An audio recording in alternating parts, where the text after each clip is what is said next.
सीताराम।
अमर ग्रंथ मुक्ति पंथ, ये अमर ग्रंथ ये मुक्ति पंथ।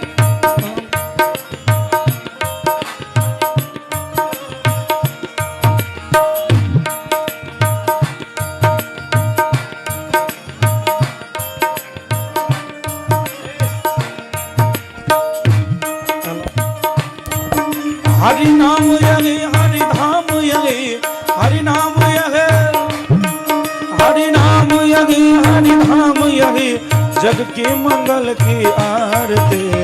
पापियों को पाप से है तार, श्री भागवत भगवान की है आरती।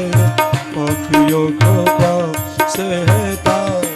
ये शांति गीत पावन पुनीत पापों को मिटाने वाला हरि नाम गाने वाला।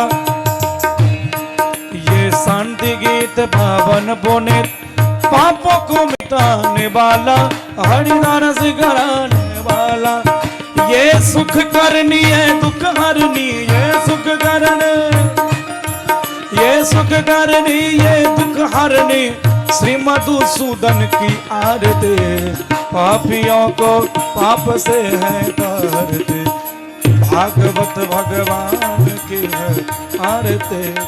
पापियों को पाप से है तार। ये मधुर बोल भगवंत को सन्मार्ग बताने वाला बिगड़ी को बनाने वाला। ये मधुर बोल भगवंत को सन्मार्ग बताने वाला बिगड़ी को बनाने वाला। श्री राम यही घन श्याम यही मीरा के नटवर श्याम यही राधा के गिरधर श्याम यही ये प्रभु महिमा की आरती। पापियों को पाप से है तार, श्री भागवत भगवान की आरती। पापियों को पाप से है तार,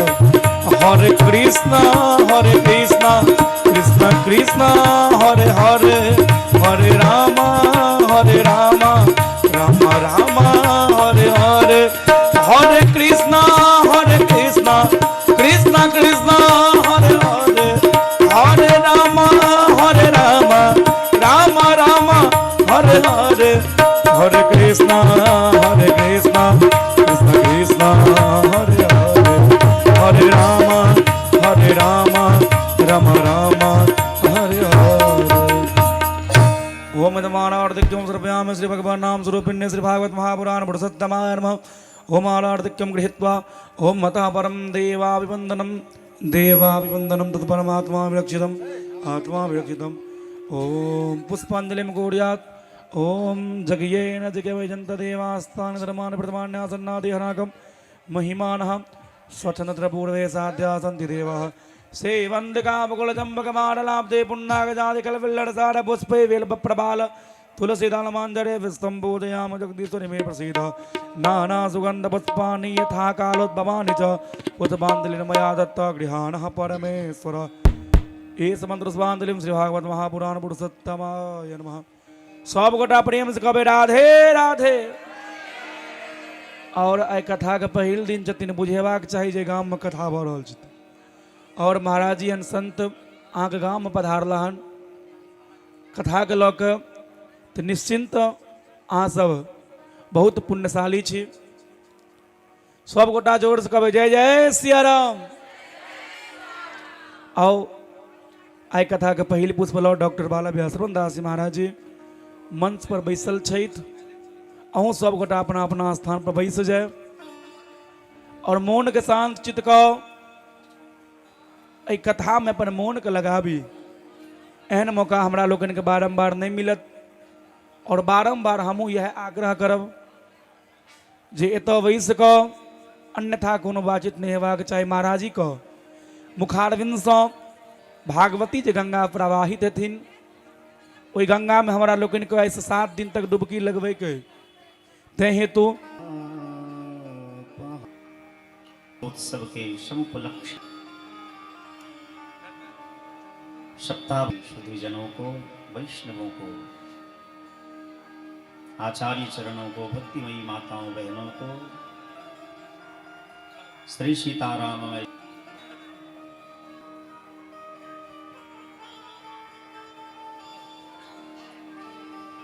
भगवान की असीम कृपा करुणा के कारण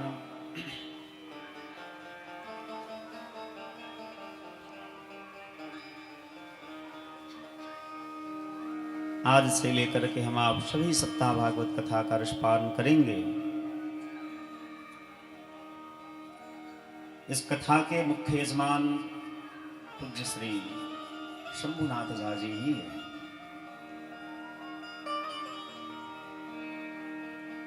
चूंकि इस संसार में माता पिता वही धन्य है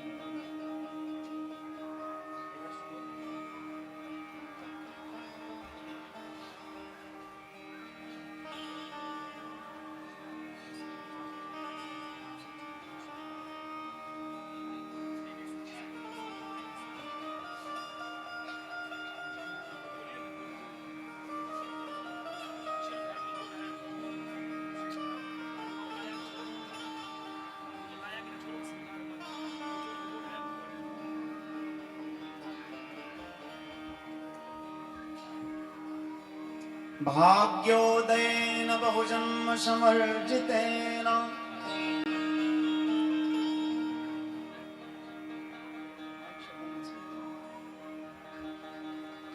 सत्संगमं च लभते पुरुषो।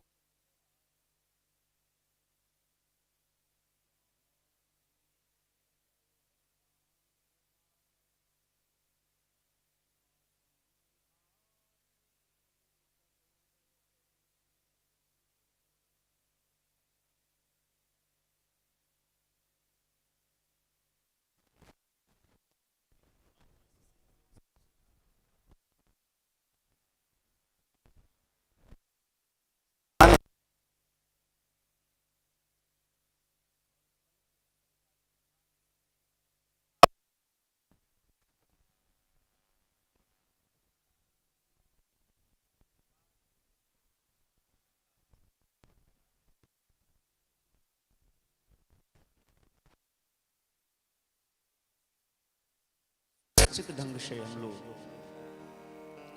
कथा के समय में उपस्थित होंगे। कथा सत समय कथा पूरी होगी। आइए दो बार। हे नाथ नारायण वासुदेवा, हे नाथ नारायण वासुदेवा,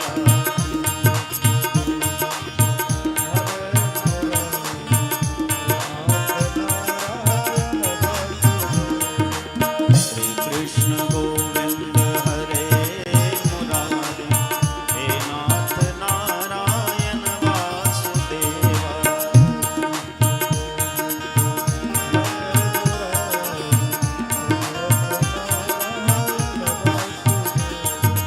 हरे कृष्णा कृष्णा कृष्णा हरे हरे, हरे राम राम राम हरे हरे, हरे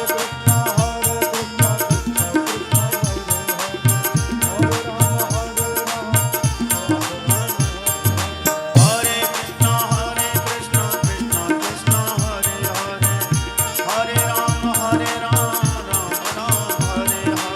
हरे, हरे कृष्णा कृष्णा कृष्णा हरे हरे, हरे राम राम राम हरे हरे, कृष्णा कृष्णा कृष्णा हरे हरे, हरे राम राम हरे हरे,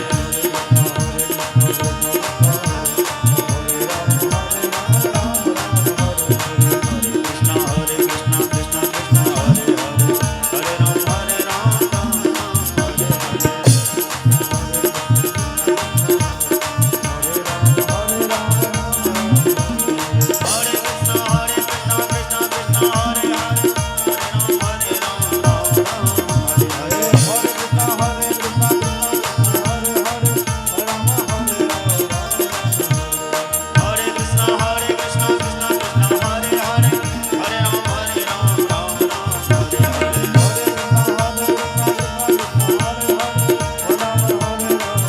हरि बोल।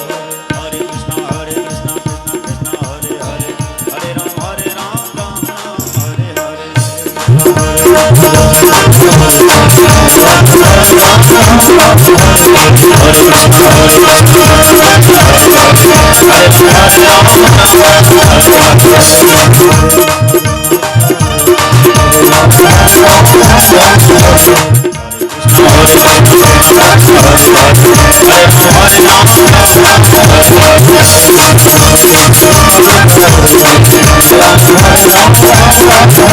बोलिए कृष्ण भगवान की जय।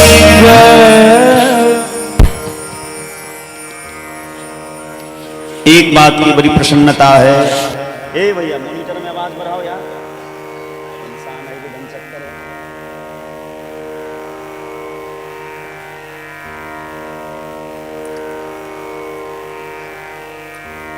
एक बात की तो बड़ी प्रसन्नता है कि आपके गांव में कथा कहने का हमको सौभाग्य मिला,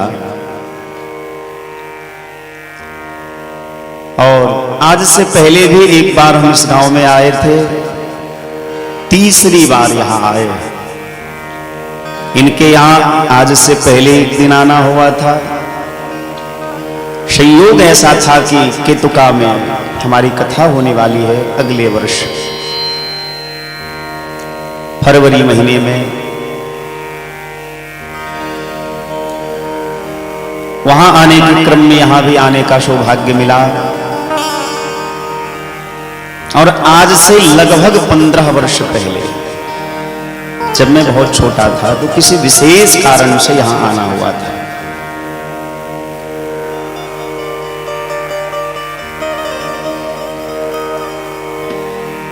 सबसे खुशी की बात तो यह है कि इस गांव में पहले से ही वैष्णवों की संख्या बहुत अधिक है।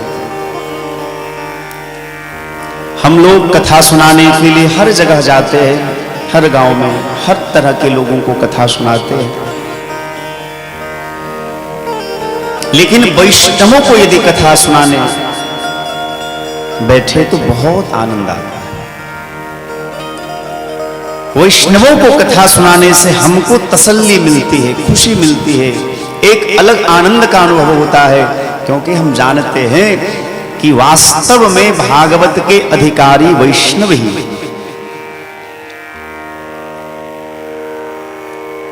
आप कथा के महात्म के माध्यम से जानेंगे कि विष्णु दीक्षा विहीना नाम नाधिकारः कथा श्रवे। जो वैष्णव नहीं है उसे कथा सुनने का अधिकार ही नहीं है। लेकिन आजकल यदि कथावाचक लोग ये बात कहने लगे तो भैया श्रोता बहुत कम पड़ जाएगा। यदि हर एक कथावाचक शास्त्र की बात ही कहने लगे तो श्रोताओं की संख्या घट जाएगी। और हर कथावाचक चाहते हैं कि हमारी कथा में भले लोग सुन करके सुधरे या ना सुधरे, भीड़ बहुत होनी चाहिए। हर वक्ता ये चाहते हैं कि हमारी कथा में खूब भीड़ हो, खूब ताली बजावे लोग, खूब नाचे तो वाहवाही होगी, लोग कहेंगे अरे बाप रे बाप। वो जो कथा कहने वाले आए थे महाराज, उनकी कथा में भीड़, अपार भीड़ थी। लेकिन विचार करिए, जब सुखदेव बाबा परीक्षित जी महाराज को कथा सुना रहे हैं तो केवल एक श्रोता है वहां। श्रोता तो बहुत है, बहुत सारे महात्मा हैं, लेकिन मुख्य रूप से केवल परीक्षित जी महाराज सुन रहे हैं। ठीक उसी प्रकार श्रोता भगवान तो यहां बहुत है।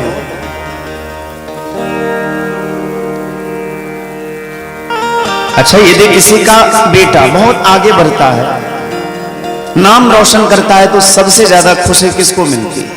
माता पिता। और उस बालक को सबसे अच्छा कब लगता है?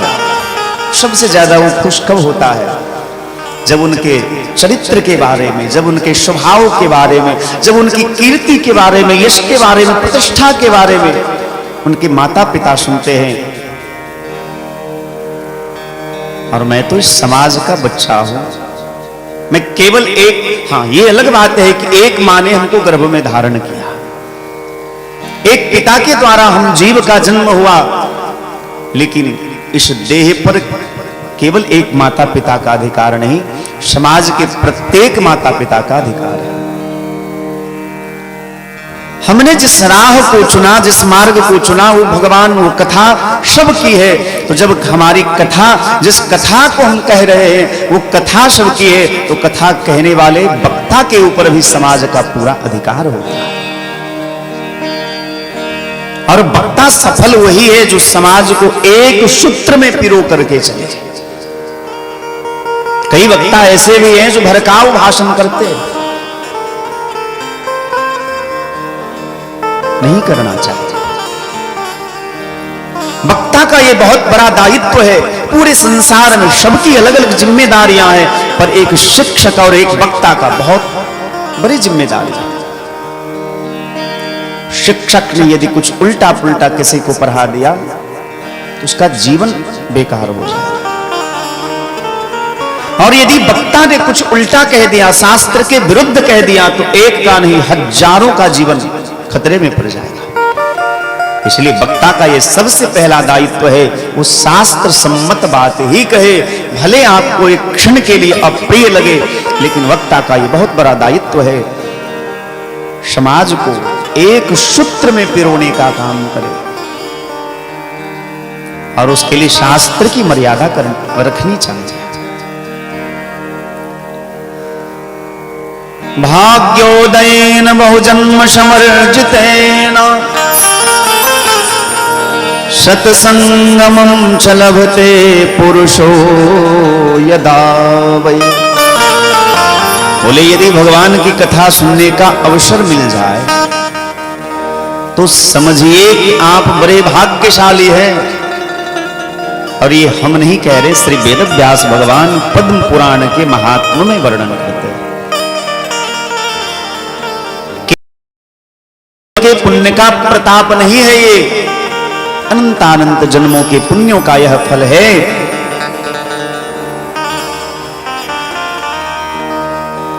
भाग्योदयेन बहुजन्म समर्जितेन सत्संगमं च लभते पुरुषो यदा वै। यदा माने जब सत्संग की प्राप्ति हो जाए तो समझिए कि हमारे अनिन्यों का आज उदय हो गया। बोले, सत्संग करने से होता क्या है? क्योंकि हम जीव का स्वभाव है जहां फायदा नहीं है, लाभ नहीं है, वहां हमारी प्रवृत्ति नहीं होती है, उस कार्य में हमारी प्रवृत्ति नहीं होती। घाटे का सौदा कोई नहीं करना चाहता, चाहे आप हो चाहे हम हो, घाटे का सौदा तो कोई नहीं करना चाहता। तो भैया सत्संग करने के लिए यहां बैठे हैं तो इससे लाभ क्या होगा, क्या होता है कथा सुनकर? बोले अज्ञान हेतु कृत मोह मदांधकार। अज्ञानता के कारण हमारे हृदय में जो अंधकार है, मोह है,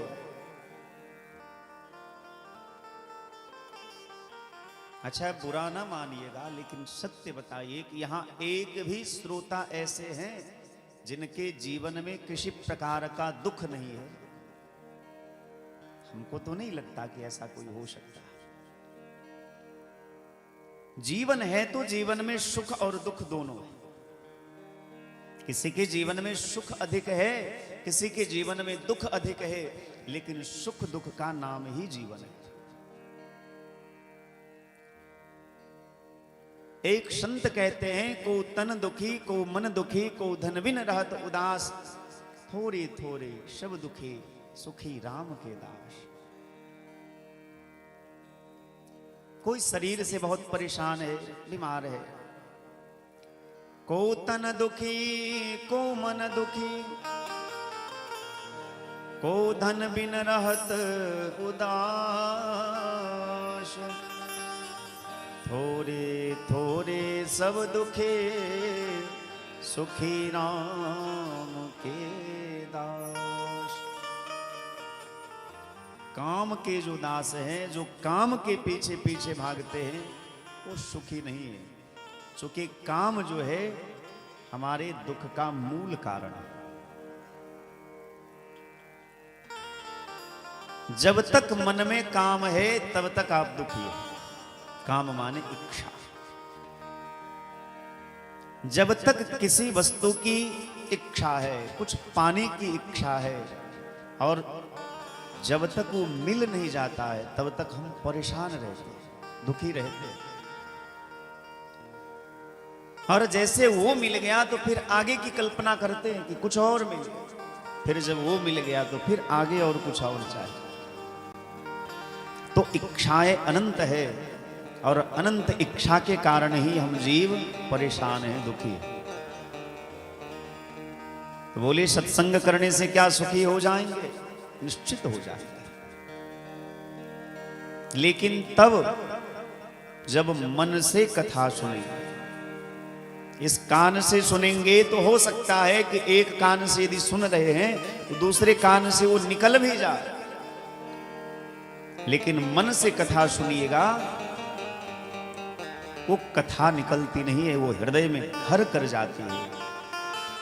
आप कथा के माध्यम से आगे श्रवण करेंगे। आत्मदेव नाम के जो पंडित जी हैं, गोकर्ण जी के जो पिताजी हैं, वो भी दुखी थे धुंधुकारी के कारण, और धुंधुकारी के कारण ही उनकी मां धुंधली भी दुखी थी। लेकिन एक को सदगति मिली, एक की अधोगति हुई। क्यों? क्योंकि आत्मदेव ने सत्संग किया था। मैं ये नहीं कहता कि सत्संग करने वाले के जीवन में दुख नहीं आता है, जरूर आता है। क्योंकि सुख और दुख का संबंध सत्संग करना न करना इससे नहीं है। सुख दुख का संबंध हमारे पूर्व जन्म के कर्म के अनुसार हमारे प्रारब्ध से है। यदि प्रारब्ध में सुख लिखा है तो आप चाहे बाबा जी बन के रहिए, चाहे गृहस्थ बन करके रहिए, आप देश में रहिए विदेश में रहिए, यदि आपके प्रारब्ध में सुख है तो आपको मिलेगा। उसी प्रकार यदि आपके प्रारब्ध में दुख है तो आप चाहे वन में चले जाइए, घर में रहिए, कहीं भी जाइएगा, आपके प्रारब्ध में यदि दुख है तो आपको मिलेगा। कर्म हमारा पीछा कभी नहीं छोड़ता। अवश्यमेव भोक्तव्यम कृतं कर्म शुभाशुभम।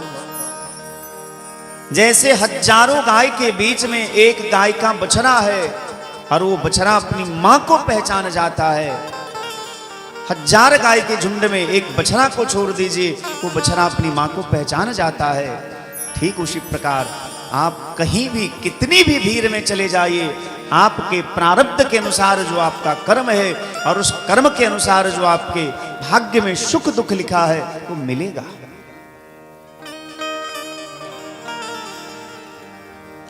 कई लोगों के मन में संदेह होगा कि क्या कथा सुनने से भी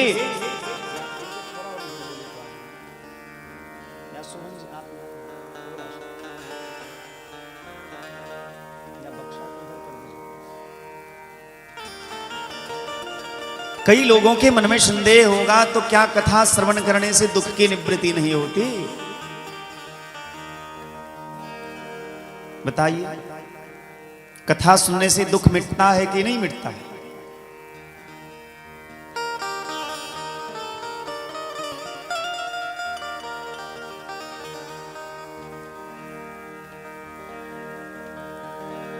अब आपके मन में ये सवाल चल रहा होगा कि पता नहीं भैया मिटता है कि नहीं मिटता है, ये तो हमको पता ही नहीं।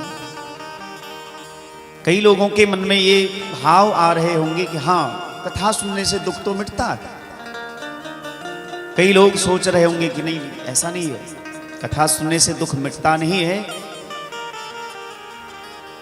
पर सत्य क्या है, मिटता है कि नहीं मिटता है?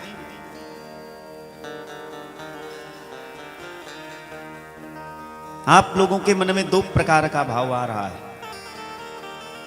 आपके चेहरे से पता चल रहा है कि आप निर्णय ही नहीं कर पा रहे हैं इसमें किसको चुने, और बात भी सही है।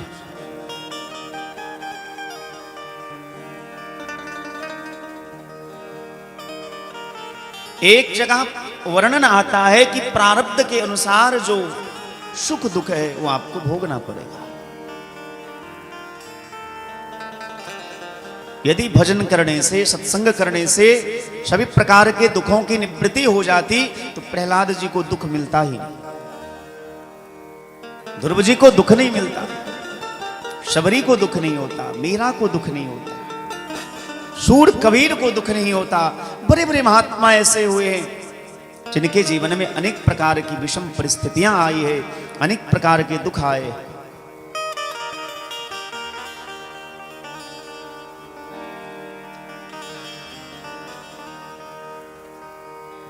इसका भाव यह नहीं है, इसका भाव यह है कि उनके जीवन में जो दुख आया हमको लगता है कि वो दुखी हैं, पर सत्य नहीं है। उनके जीवन में दुख तो है लेकिन वो फिर भी प्रसन्न है। यही भगवान की भक्ति होती है। भक्त के जीवन में दुख नहीं आता ऐसा नहीं, पर उनके जीवन में जो दुख आता है भक्त उस दुख को भी भगवान का प्रसाद समझ लेता है, भगवान की इच्छा समझ लेता है, उस दुख को दुख मानता ही नहीं। संसार के लिए वो दुख है, वो पी रहा है, पर भगवान के जो भक्त हैं उनके लिए वो भी सुख है। वो तो कहते हैं, कुंती मैया ने भगवान से यही तो मांगा कि विपदा संतुनः शश्वत तत्र तत्र जगत गुरु भवतो दर्शनम यत् स्यात् पुनर्भव अदर्शनम। कुंती मैया ने भगवान से विपत्ति मांगी, विपदा संतुनः शश्वत। लेकिन भगवान की कथा सुनने से दुख अवश्य दूर होता है। तुलसी बाबा मानस में लिखते, रामचंद्र गुण वर्णन नहीं लागा,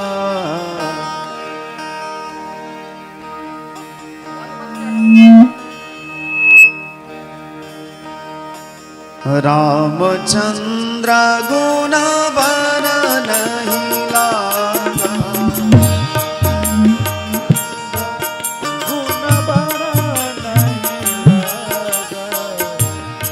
रामचंद्र गुण बर नहीं लागा, रामचंद्र गुण बर नहीं लागा।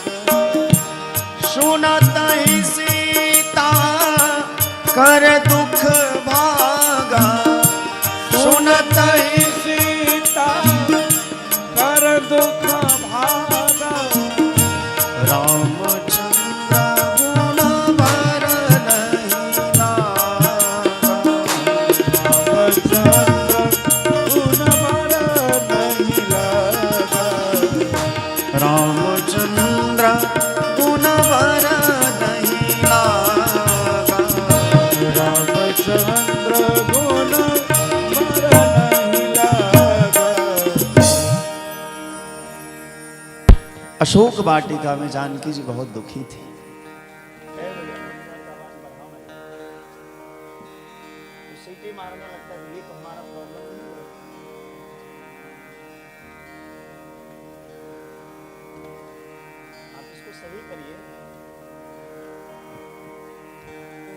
रामचंद्र गुण बर नहीं लागा, सुनतहि सीता कर दुख भागा। रामचरितमानस के सुंदर कांड में यह प्रसंग आता है, जब जानकी जी का दर्शन हनुमान जी महाराज करते हैं और हनुमान जी महाराज ने देखा कि जानकी जी बहुत दुखी हैं, परेशान हैं, उदास हैं, रावण के द्वारा ये प्रताड़ित हो रही हैं। हनुमान जी ने तुरंत भगवान की कथा कहना प्रारंभ कर दिया। रामचंद्र गुण बर नहीं लागा, सुनतहि सीता कर दुख भागा। संसार में ऐसी कोई औषधि नहीं है जो एक सेकंड में आपका दुख दूर कर दे। जबकि मेडिकल साइंस बहुत आगे बढ़ा, एक से एक असाध्य रोगों का दवाई है, लेकिन दुख दूर करने का कोई दवाई नहीं। संत भगवान कहते हैं दुख दूर करने का एक ही दवाई है, भगवान की कथा सुनिए। भगवान की कथा सुनेंगे तो आपका दुख दूर हो जाएगा। क्योंकि भगवान का विस्मरण होना दुख है और भगवान का स्मरण होना ही सुख है। जब कथा सुनते हैं तो कथा के माध्यम से, लीलाओं के माध्यम से भगवान का स्मरण होता रहता है और हमारे दुखों की निवृत्ति हो जाती है। अज्ञान हेतु कृत मोह मदांधकार, नाशं विधाय हि तदोदयते विवेकः। सत्संग करने से, भगवान की कथा श्रवण करने से अज्ञान हेतु कृत मोह मदांधकार, अज्ञानता के कारण, जड़ता के कारण जो मोह है, मद है, अंधकार है,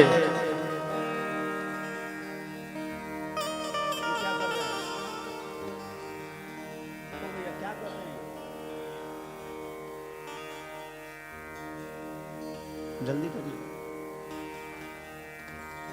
नाशं विधाय हि तदोदयते विवेकः। सत्संग करने से अज्ञानता के कारण जो मोह है, मद है, अंधकार है, वो सारे दुर्गुण समाप्त हो जाते हैं और तदोदयते विवेकः, तथा उदयते विवेकः, विवेक का उदय होता है।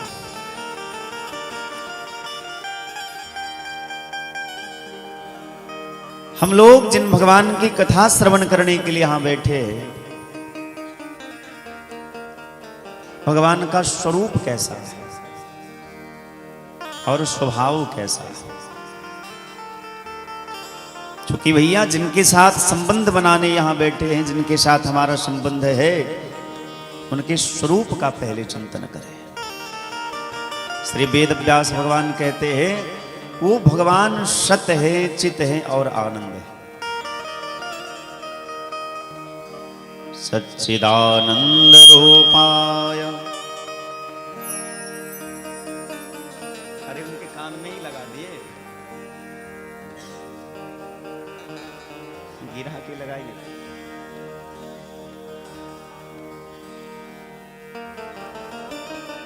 और नीचे कर, ऊपर आवाज है, उसको और नीचे कर।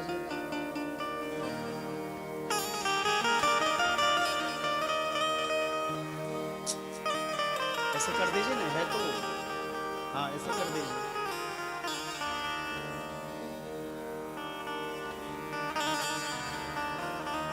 सच्चिदानंद रूपाय विश्वोत्पत्त्यादिहेतवे तापत्रय विनाशाय श्रीकृष्णाय वयं नमः। श्री वेदव्यास भगवान कहते हैं जो सत्य है, जो चित है और जो आनंद है, सच्चिदानंद रूपाय, जिन भगवान का हम आप ध्यान करते हैं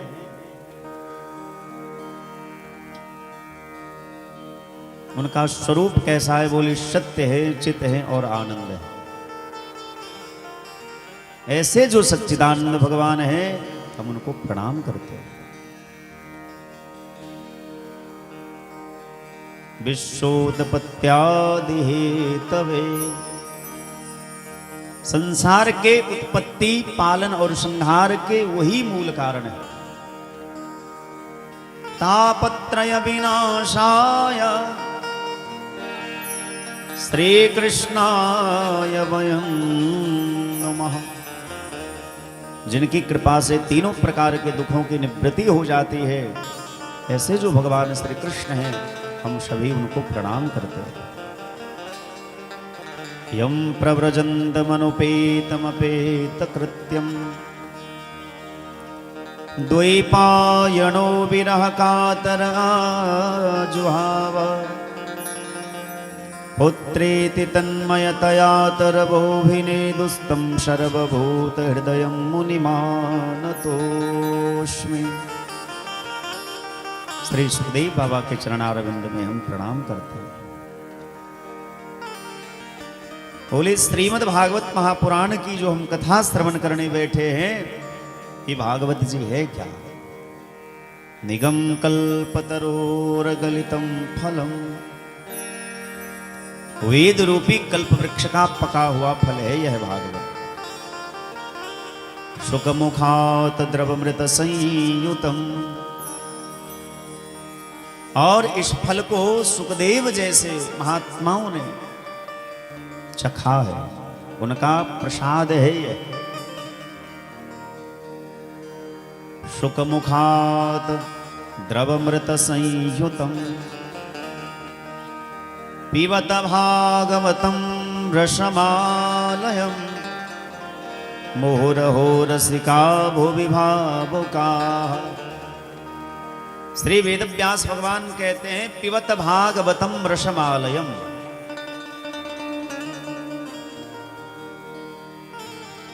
इससे पहले तो उन्होंने कहा कि निगम कल्प तरोर गलितम फलम, भागवत को वेद रूपी वृक्ष का फल कहा। और आगे की पंक्ति में कह रहे हैं कि पिबत भागवतम रसमालयम, ये रस का समुद्र है, रस का भंडार है। यदि श्रीमद् भागवत महापुराण फल है तो क्या इसमें छिलके नहीं है, गुठली नहीं है?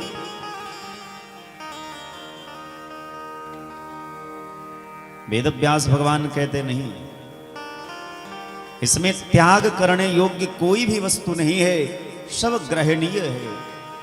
भागवत के एक एक सिद्धांत ऐसे हैं जिनको जीवन में उतारना चाहिए। पिबत भागवतम रसमालयम, ये रस का समुद्र है, रस का भंडार है, इसीलिए पिबत भागवतम रसमालयम। भागवत जो रस का भंडार है, ऐसे दिव्य भागवत का हम सभी रसपान करें, पान करें। बोले कितनी बार? एक बार, दो बार, चार बार, कितनी बार कथा सुननी चाहिए? मुहुरहो रसिका भुवि भावुकाः।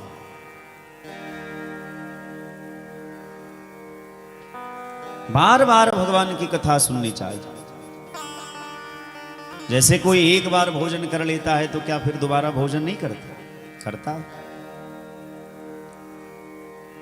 जैसे हम भोजन कई बार करते हैं, ऐसे भजन भी बार बार करना चाहिए, भगवान की कथा भी बार बार सुननी चाहिए। लेकिन किसको? कथा कौन सुनेगा? जो रसिक होगा, जो भावुक होगा, जिसके हृदय में भगवान के प्रति, भगवान की कथा के प्रति भाव नहीं है, जो रसिक नहीं है, यदि वो कदाचित कथा में आ भी जाए तो कथा को सुन नहीं पाता।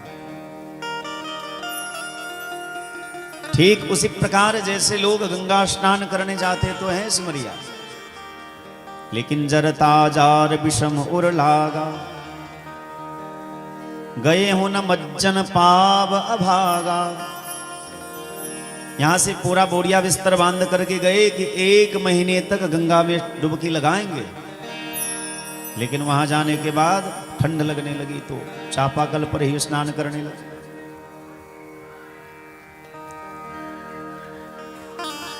गंगा के तट पर जाकर के भी यदि हम स्नान से वंचित रह गए, डुबकी नहीं लगा पाए, तो समझिए कि हमारा भाग्य एकदम गया गुजरा है, हम बड़े अभागे हैं।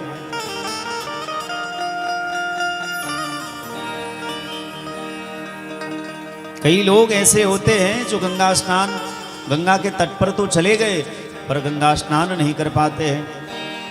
यदि वो सिमरिया से लौट करके आए, पूछे क्यों भैया 1 महीने तक स्नान किए कि नहीं?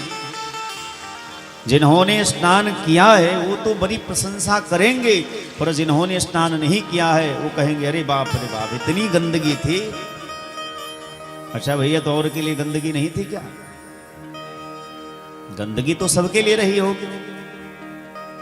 जो बहोरी कोई पूछन आवा, सर निंदा करिता ही बुझावा, वो उसकी निंदा करता। ठीक उसी प्रकार यह भी एक गंगा का तट ही है। जहां जहां भगवान की कथा होती है, चूंकि मुद मंगलमय संत समाजो, जो जग जंगम तीर्थ राजू, राम भक्ति जहां सुर सरी धारा, सरसई ब्रह्म विचार प्रसारा। भगवान की कथा जहां होती है वो गंगा का तट ही होता है। आप जब घर से जाते हैं गंगा स्नान करने के लिए तो सूट बूट लगा करके जाते हैं, लेकिन जब गंगा के तट पर जाते हैं तो क्या करते हैं? जूता चप्पल उतार करके रख देते हैं, तब जाकर के गंगा में डुबकी लगाते हैं। ठीक उसी प्रकार आप चाहे जितने भी थके हों, आप गंगा में जैसे डुबकी लगाते हैं आपका मन शांत हो जाता है, देह शीतल हो जाता है, मन पवित्र हो जाता है। ठीक उसी प्रकार जो इस कथा में भी हृदय से डुबकी लगाएगा, उसके जन्म जन्मांतर के पाप तत्काल नष्ट हो जाएंगे। श्री नैमिषारण्य चित्र में 88,000 ऋषियों के मध्य श्री सूत जी महाराज व्यासपीठ पर विराजमान है। प्रतिदिन की भांति महात्माओं ने नित्य क्रिया से निवृत्त होकर के सूत जी महाराज के समक्ष सुंदर विचारों को रखा। शौनकादि ऋषि पूछते हैं, काल व्याल मुख क्राश त्राश निर्नाश हे तबे। हे सूत जी महाराज, आपके ऊपर गुरु भगवान की बड़ी कृपा है। आपके ऊपर गुरुदेव भगवान की कृपा है, इसलिए कृपा करके यह बताइए कि इस कराल कलयुग में भगवान कृष्ण की प्राप्ति का साधन क्या है?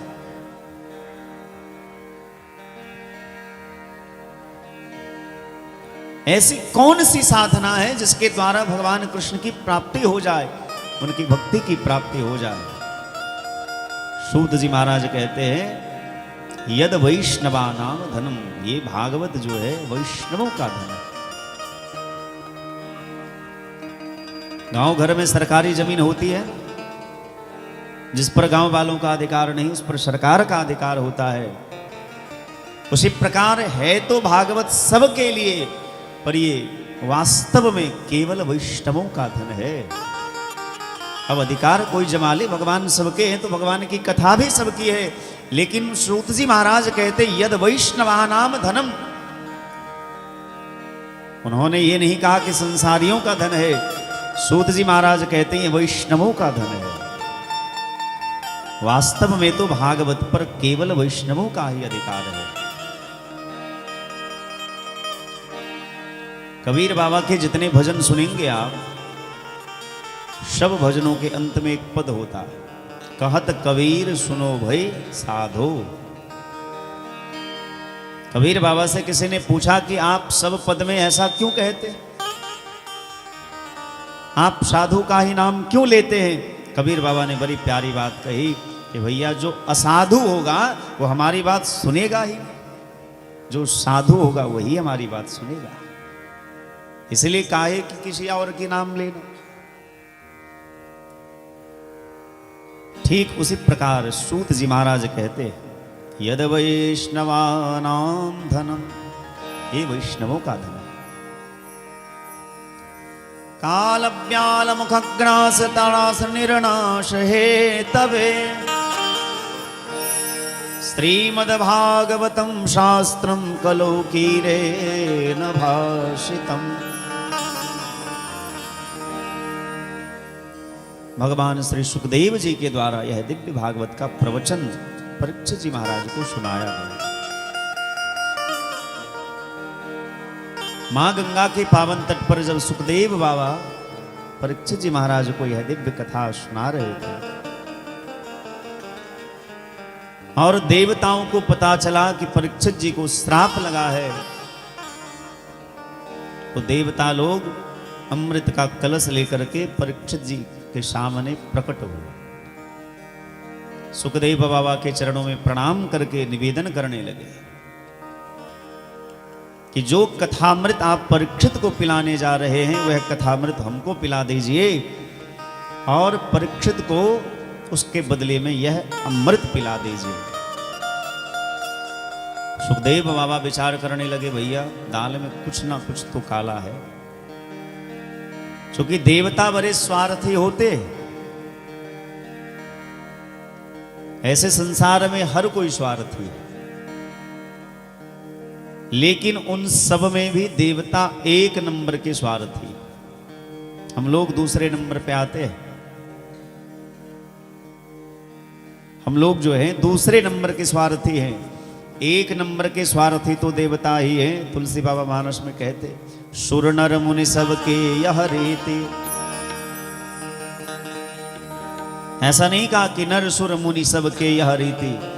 तुलसी बाबा कहते हैं सुर नर मुनि सबके यह रीति, स्वार्थ लाग कर ही सब प्रीति।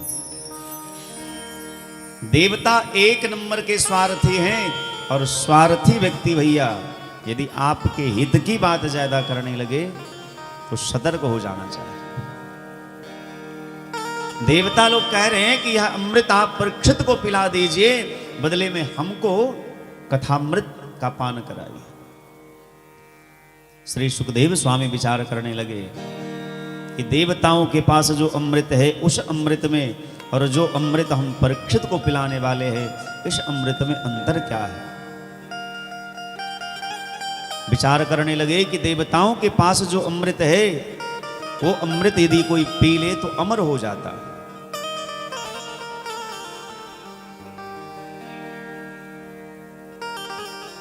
लेकिन फिर भी मरने का डर जो है वो समाप्त नहीं होता। पर हमारे पास जो अमृत है इस कथामृत का पान करने से हम अमर भी हो जाते हैं और हमको अभयता भी मिलती है। पहला अंतर तो यह। दूसरा अंतर, यदि कोई सुधामृत का पान करे, जो अमृत देवताओं के पास है उस अमृत का यदि कोई पान करे तो वो स्वर्ग का अधिकारी हो जाता है और स्वर्ग में जाने के बाद नाना प्रकार के सुखों को भोगता। क्षीणे पुण्य मृत्युलोके विसंति, और जैसे जैसे उसका पुण्य क्षीण होता है वो धीरे धीरे फिर से संसार में आ जाता है। लेकिन हमारे पास जो अमृत है भागवतामृत, यदि भागवतामृत का कोई पान कर ले तो क्रमशः उसके पाप ताप संताप धीरे धीरे धीरे नष्ट हो जाते हैं और अंत में वो विशुद्ध बन करके भगवान के नित्य धाम को प्राप्त हो जाते हैं। जिस धाम के विषय में भगवान कृष्ण अर्जुन से कहते हैं यदगत्वान निवर्तन्ते तद्धाम परमं मम। तो दूसरा अंतर यह है कि देवताओं के पास जो अमृत है उस अमृत को यदि कोई पी ले तो स्वर्ग का अधिकारी तो हो जाएगा, लेकिन जैसे जैसे वो सुख भोगेगा उसका पुण्य क्षीण होगा और क्षीणे पुण्य मृत्यु लोके विसंति, ऊपर से फिर नीचे आना होगा। और भागवतामृत कथामृत का यदि कोई पान करे तो धीरे धीरे उसके सारे पाप ताप संताप नष्ट हो जाएंगे और अंत में वो भगवान में लीन हो जाएंगे, जहां जाने के बाद फिर यदगत्वान निवर्तन्ते, फिर से संसार में नहीं आना पड़ता। भगवान स्वयं कहते हैं तद्धाम परमं मम, वही हमारा धाम है।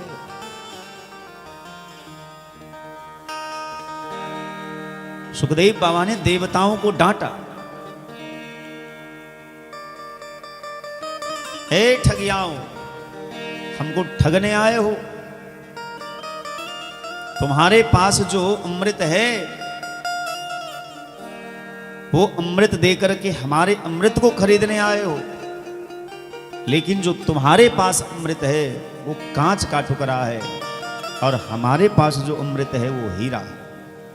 क्व सुधा क्व कथा लोके क्व काचः क्व मनिर्मः।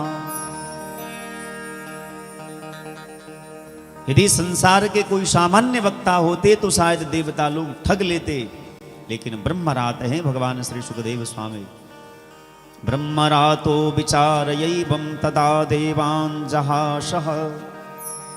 ब्रह्मरात भगवान श्री सुखदेव स्वामी ने देवताओं को अभक्त जान करके अभक्तांस्तां सविज्ञाय न ददौ शक कथामृतम, देवताओं को अभक्त जान करके ढांट करके भगा दिया। मानो संकेत ये है कि अभक्त जो है वो कथा का अधिकारी नहीं है। अभक्ते नैव दातव्यम, अभक्त को आप सुना भी दीजिएगा। क्रोधे ही समकामी ही हरि कथा ओशर बीज बये फल जथा।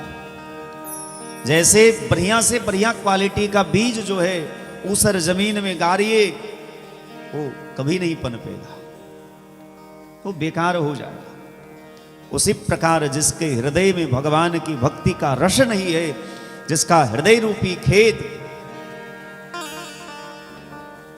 पानी से भीगा नहीं है, पानी मानी वो हम लोग जो पीते हैं वो पानी नहीं, भगवान की भक्ति रूपी पानी सत्संग रूपी जल से जिसका हृदय नहीं भीगा है, जब कैसे पता चलेगा कि हमारा हृदय भगवान की भक्ति रूपी रस से भीगा है। मानस में भगवान बड़ा सुंदर भाव कहते, मम गुण गावत पुलक शरीरा। मम गुण गावत पुलक शरीरा। मम गुण गावत पुलक शरीरा।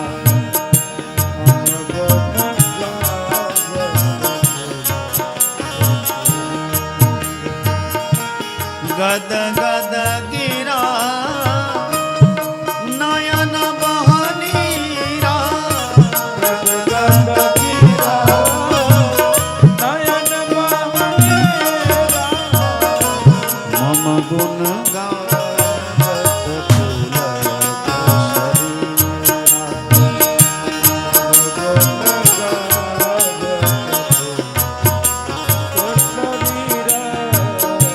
मम गुण गावत पुलक शरीरा। मम गुण गावत पुलक शरीरा।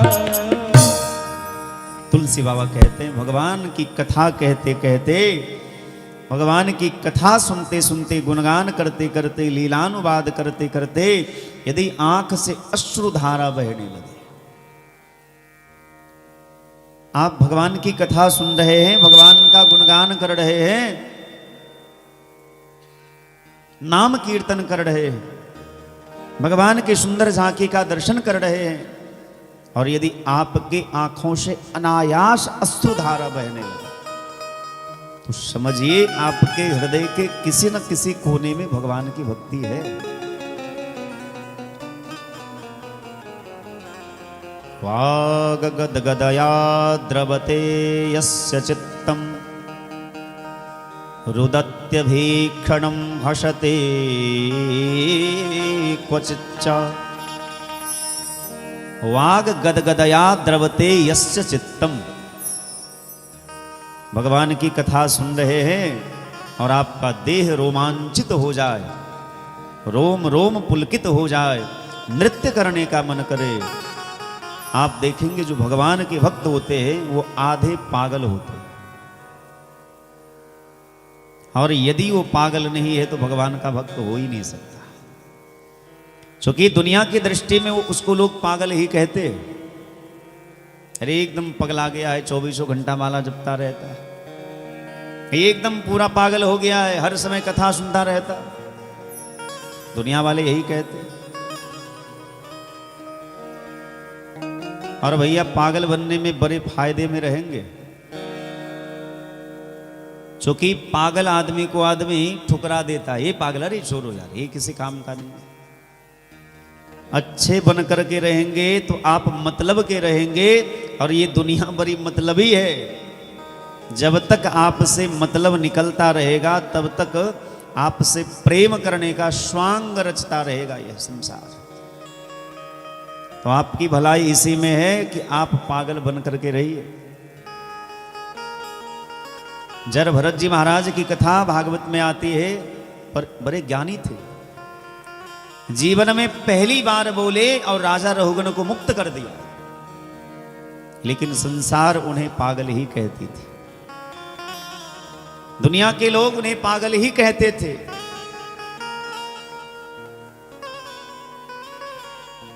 वाग गदगदया द्रवते यस्य चित्तम। श्री सुखदेव बाबा कहते हैं, भगवान की कथा सुनते सुनते जिसकी वाणी अवरुद्ध हो जाए, कंठ गदगद हो जाए,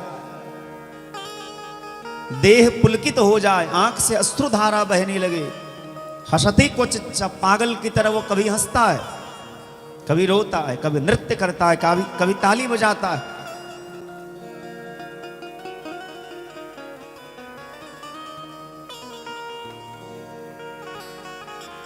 मम गुणगावत पुलक शरीरा गद गद गिरा नयन बहनीरा।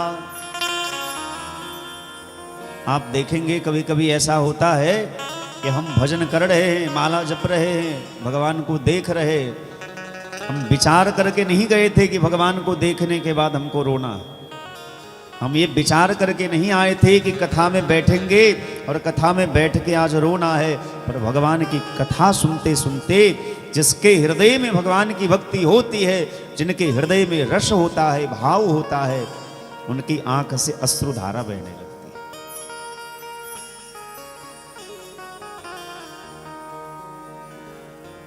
तो जिसका हृदय भगवान की भक्ति रूपी जल से ओतप्रोत है, सजल है, जिसका हृदय, उसी के हृदय में भगवान की कथा टिकती है। और जिसका हृदय निरस है, भगवान की कथा के प्रति जिनका प्रेम नहीं है, उसको चाहे जितने अच्छे से कथा सुना दीजिए, उसके हृदय में भगवान की कथा नहीं टिकेगी। क्रोधि ही समकामी ही हरि कथा ओषर बीज बये फल जथा। सठ सन विनय कुटिल सन प्रीति सहज कृपन सन सुंदर नीति। ममतारत सन ज्ञान कहानी अति लोभी सन बिरति बखानी। क्रोधि ही समकामी ही हरि कथा ओषर बीज बये फल जथा। सुंदरकांड में मानस में वर्णन आया। अच्छा, हृदय सजल होगा कैसे? यदि आपको हृदय सजल करना है तो कैसे होगा? बोले श्री गुरु चरण सरोज रज। गुरु जी के चरण में जब प्रीति हो जाएगी, महापुरुषों के चरण में जब प्रीति हो जाएगी, तो किसी महापुरुष की अचानक कृपा होगी, गुरुजनों की कृपा होगी, श्रेष्ठ जनों की कृपा होगी, वैष्णवों की कृपा होगी, उनके आशीर्वाद से ही आपका हृदय सजल होगा। चूंकि गुरुर्ब्रह्मा गुरुर्विष्णु गुरुर्देवो महेश्वरः, आप सभी इस श्लोक को जानते होंगे, गाते भी होंगे। लेकिन गुरु को ब्रह्मा विष्णु महेश तीनों क्यों कहा गया? गुरु ब्रह्मा कैसे है, गुरु विष्णु कैसे है, गुरु शिव कैसे है? बोले ब्रह्मा का काम क्या है? सृजन करना।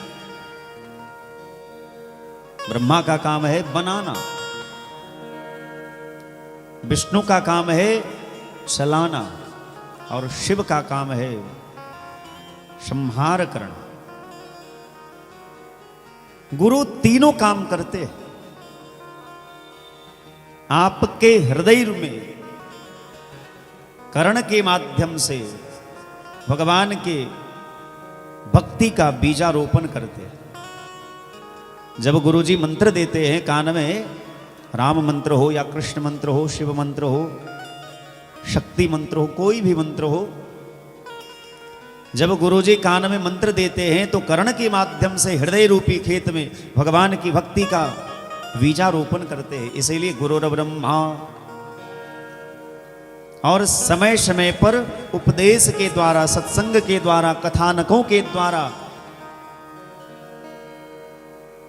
जिस बीज को हृदय में रोपा, उस बीज को भगवान की कथाओं के द्वारा, भगवान की कथा सुना करके, गुणगान करवा करके, नाम कीर्तन करा करके उस वृक्ष बीज का पालन पोषण करते।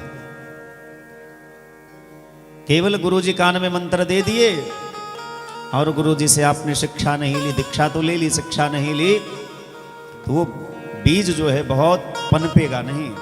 ठीक है, अब बीज बो दिए हैं तो थोड़ा बड़ा तो हो ही जाएगा, लेकिन जो होना चाहिए वो तब होगा जब समय पर आप उसमें खाद देंगे, समय पर पानी देंगे।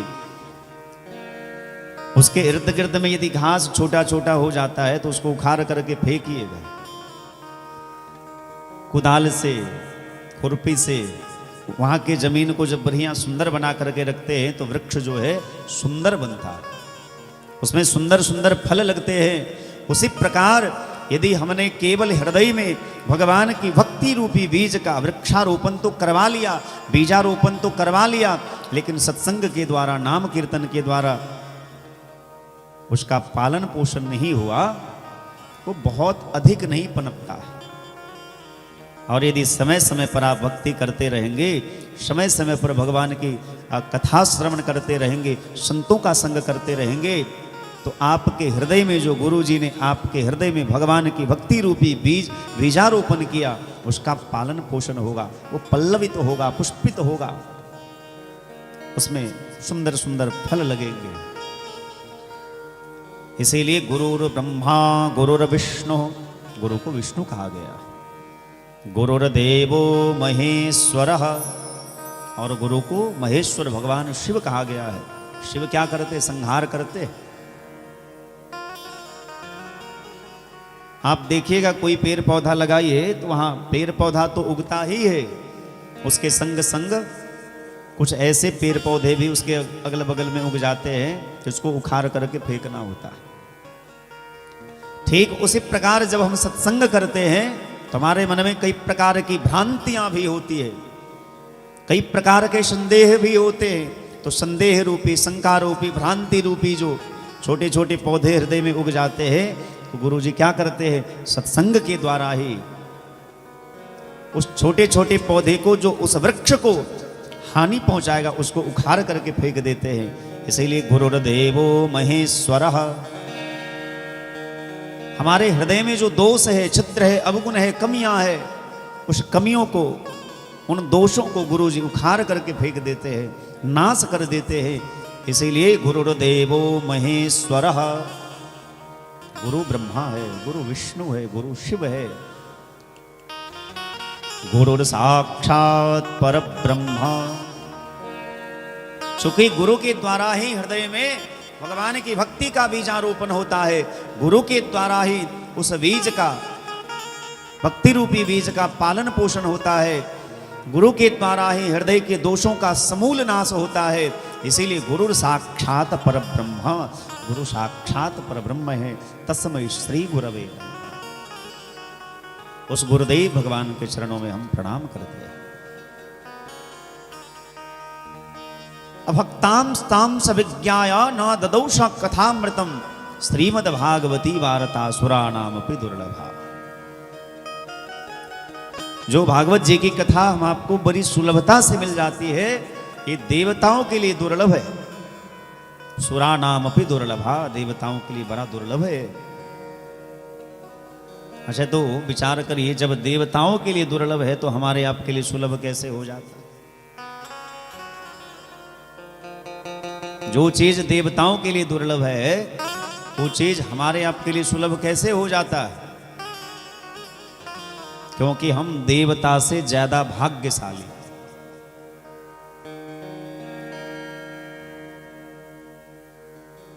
कई लोगों को लग रहा होगा कि श्रवणदास जी सठिया गए हैं, आज बड़ी प्रशंसा कर रहे हैं लोगों की, देवताओं की निंदा कर रहे हैं। नहीं भैया, ये सब हम अपने मन से बना करके नहीं कह रहे, प्रमाण के संग आपको कह रहे हैं। भागवत के महात्म में ही लिखा है कि श्रीमद् भागवती वार्ता सुरा नाम भी दुर्लभा, देवताओं के लिए भी भागवती वार्ता दुर्लभ है। अभी अभी हमने कहा कि देवता से ज्यादा भाग्यशाली हम हैं, देवताओं से ज्यादा भाग्यशाली आप हैं। क्यों? क्योंकि मनुष्य शरीर प्राप्त हुआ है। शरीर माध्यम खलु धर्म साधन, इस शरीर के द्वारा नाना प्रकार के धर्मों का साधन हो पाता है। और तुलसी बाबा ने तो मानस में लिखा कि बड़े भाग मानुष तनु पावा सुर दुर्लभ। हम देवताओं से भाग्यशाली इसलिए भी हैं क्योंकि देवताओं को भगवान की कथा सुनने का लाभ नहीं मिला, लेकिन हम लोग मनुष्य हैं, इसलिए हम लोगों को भगवान की कथा सुनने का अवसर प्राप्त हुआ। इसलिए हम सभी देवताओं से ज्यादा भाग्यशाली। जिस कथा से देवताओं को वंचित रखा गया वही कथा हम आप सभी श्रवण कर रहे हैं, तो देवताओं से इसलिए भी हम लोग भाग्यशाली हैं। देवताओं को डांट करके सुखदेव बाबा ने भगा दिया, तुम कथा के अधिकारी नहीं, तुम अभक्त हो। यदि तुम श्रद्धा पूर्वक कथा श्रवण करने आते तो हम तुम्हें जरूर कथा सुनाते, लेकिन तुम तो बनिया बन करके आए हो। सुधामृत देकर के कथामृत खरीदने आए हो। देवताओं ने जाकर के ब्रह्मा जी से शिकायत किया, देखिए बाबा, हम तो देवता हैं, स्वर्ग में रहने वाले देवता हैं, लेकिन फिर भी हमको ब्रह्मा जी ने कहा कि देखो तो सही कि 7 दिन में कथा सुनने से होगा क्या। एक एक करके जब 7 दिन की कथा पूरी हो गई और तक्षक नाग ने परीक्षित जी महाराज के पांचभौतिक देह का दंशन किया, उनके देह से दिव्य प्राण निकल करके भगवान के चरण में जाकर के लीन हो गए। क्योंकि कथा का मतलब है संबंध, कथा का मतलब है जीवात्मा और परमात्मा का संबंध। कथा वही है जो जीवात्मा को परमात्मा से मिला दे। राज्ञो मोक्षम तदा वीक्षा पुरा धाता विस्मिता, सत्यलोके तुलाम बद्ध्वा तोलयत साधनान्यजः। ब्रह्मा जी ने जब देखा कि परीक्षित को मुक्ति मिल गई, जबकि हमने शास्त्र में तो नियम बनाया है कि जिसकी अकाल मृत्यु होगी उसको मुक्ति नहीं मिलेगी भैया। अकाल मृत्यु का हरण करने का सामर्थ्य भगवान के चरणामृत में है। हम लोग जब चरणामृत लेते हैं तो क्या मंत्र कहते हैं? अकाल मृत्यु हरणम सर्वव्याधि विनाशनम, विष्णोः पादोदकं पीत्वा शिरसा धारयाम्यहम्, या विष्णोः पादोदकं पीत्वा पुनर्जन्म न विद्यते। दोनों प्रसिद्ध है। फिर परीक्षित को मुक्ति कैसे मिल गई? देवताओं ने कहा, यह भागवत जी की कृपा है। अच्छा, तो भागवत की इतनी महिमा है। ब्रह्मा जी ने तुरंत ब्रह्मलोक में एक तराजू मंगवाया और तराजू के एक पलड़े में, तराजू के एक पलड़े में भागवत जी को रखा गया और दूसरे पलड़े में नाना प्रकार के वेद पुराण शास्त्र, नाना प्रकार के धर्म कर्म अनुष्ठान व्रत तपस्या सभी फलों को एक साथ रखा। लेकिन भागवत का पलड़ा भारी पड़ा। लघुन्यन्यानि जातानि गौरवेन इदं महत् तदा ऋषे गणाः सर्वे विस्मयं परमं ययुः। भागवत जी का पलड़ा भारी पड़ गया। ब्रह्मा जी को बड़ा आश्चर्य लगा, ये भागवत की इतनी महिमा कब से हो गई।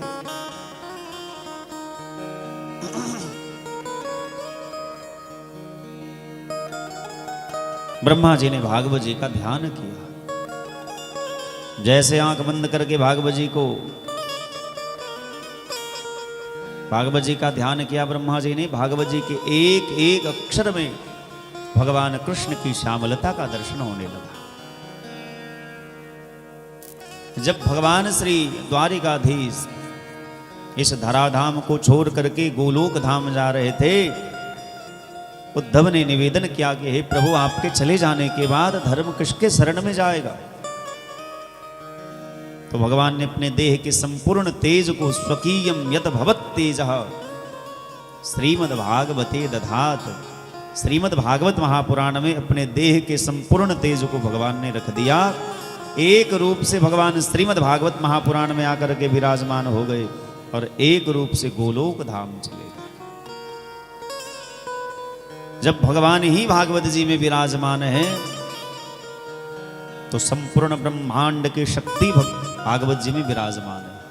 चूंकि ब्रह्मांड निकाया निर्मित माया रोम रोम प्रतिवेद कहे, भगवान के एक एक रोम में अनेकानेक ब्रह्मांड है और उस अनेकानेक ब्रह्मांड की जो शक्तियां है वो भगवान के देह में वास करती है और भगवान उन समस्त शक्तियों को धारण करके श्रीमद् भागवत महापुराण में वास करते हैं। इसलिए संसार में सर्वशक्तिमान केवल भागवत जी ही है।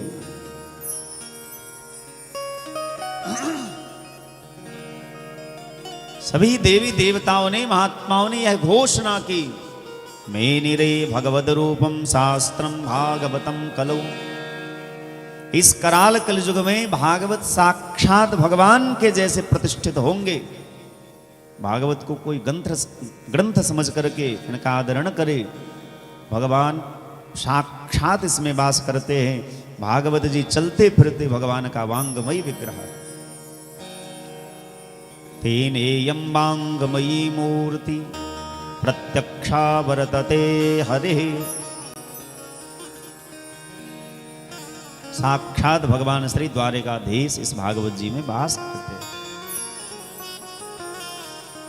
इसीलिए भागवत जी की शरण को जो स्वीकार करते हैं, भागवत जी के चरणों में जो लेटे रहते हैं, संसार की ऐसी कोई इच्छा नहीं है जो उसकी पूरी नहीं होती।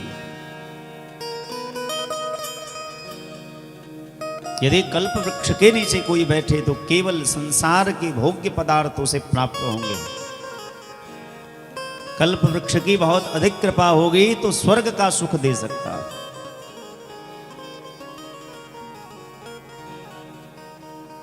चिंतामणिर्लोक सुखम सुरद्रुह स्वर्ग संपदा प्रयच्छति गुरः प्रीतो वैकुंठम योगी दुर्लभम।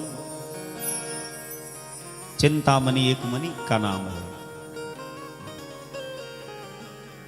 यदि कोई चिंतामणि को धारण कर ले तो संसार के सारे सुखों को प्राप्त कर लेता है। सुरद्रुह स्वर्ग संपदा। और यदि किसी के पास कल्प वृक्ष हो, कोई कल्प वृक्ष के नीचे बैठा हो तो स्वर्ग की संपत्तियों का, स्वर्ग के सुखों को वो प्राप्त कर सकता है। लेकिन भगवान की जिस पर कृपा हो, गुरु की जिस पर कृपा हो, भागवत जी की जिस पर कृपा हो, वो भगवान को प्राप्त कर लेता है।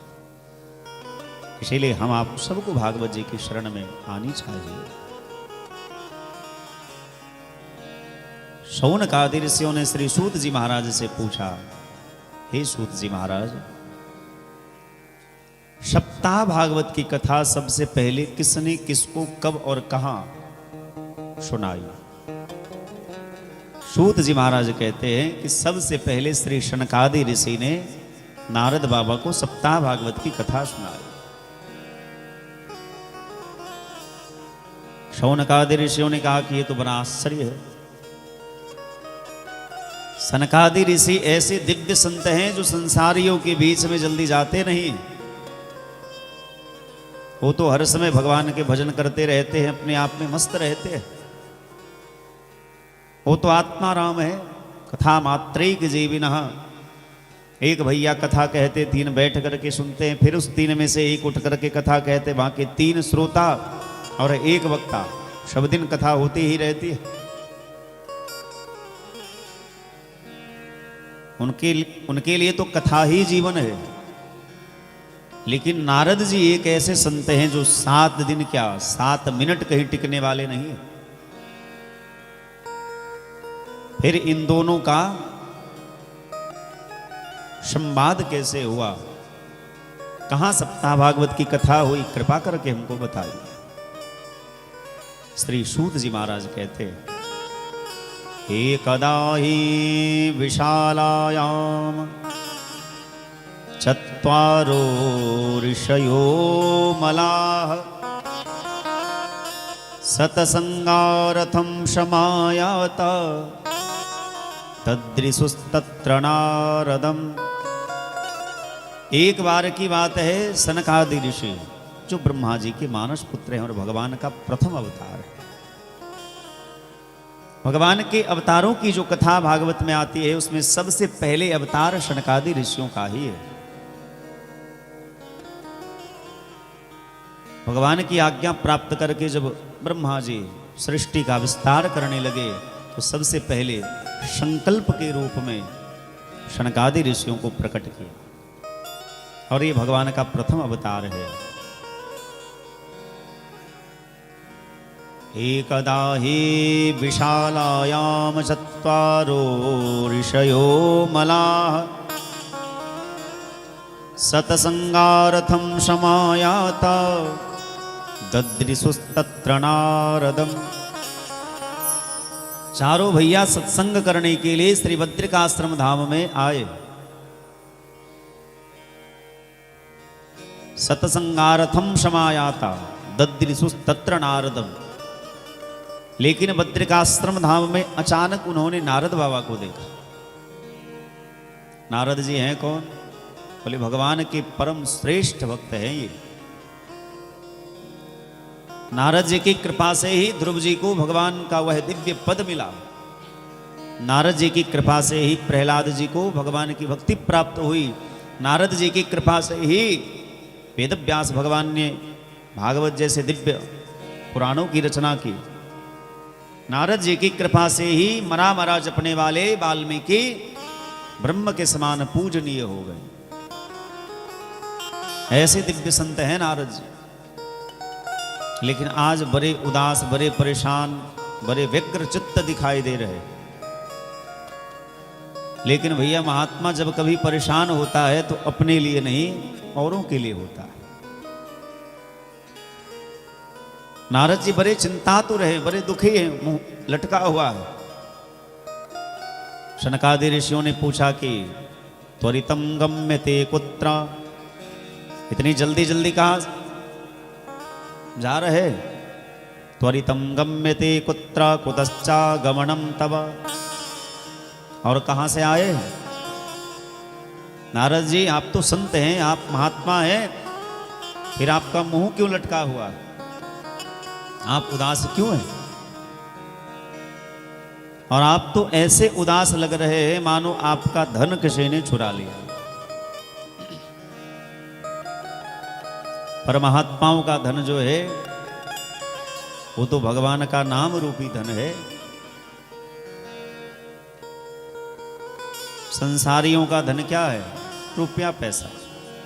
और महात्माओं का धन क्या है? राम नाम, कृष्ण नाम, भगवान नाम। कबीर बाबा कहते हैं इस संसार में धनवान कौन है?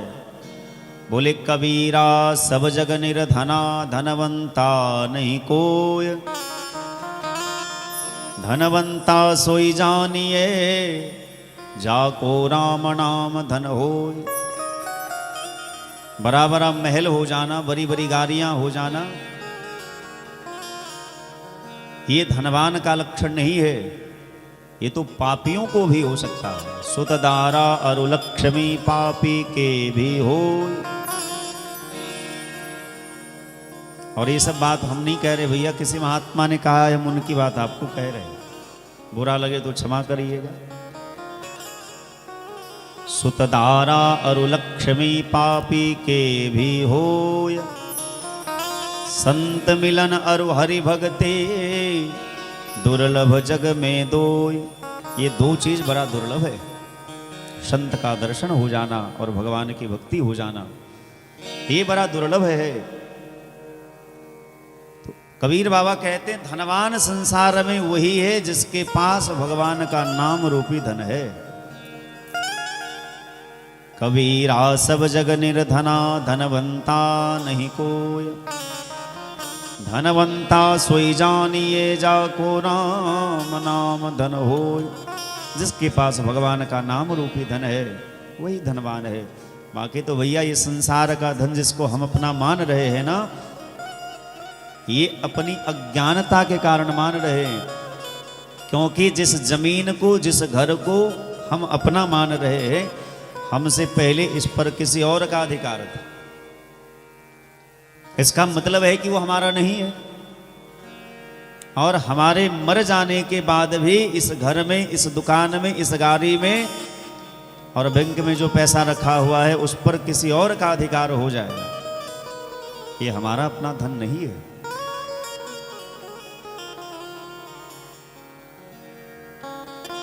तो जब भैया अपना धन नहीं है तो फिर दूसरे का धन है तो खूब लुटाओ,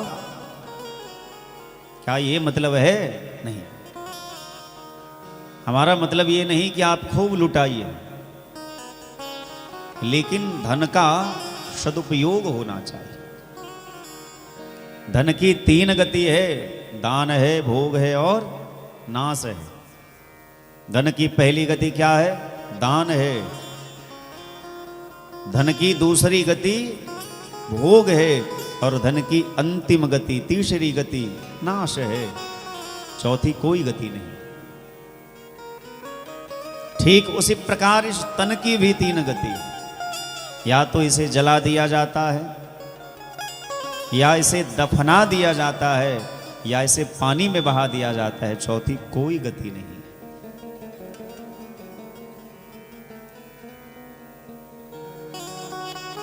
या तो इस देह की भू समाधि होती है, या इस देह की जल समाधि होती है, या इस देह की अग्नि समाधि होती है।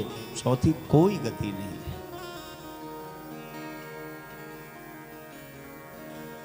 महात्माओं का धन भगवान का नाम है। पर नारद जी, आप तो ऐसे उदास लग रहे हैं जैसे गत वित्तो यथा जनः।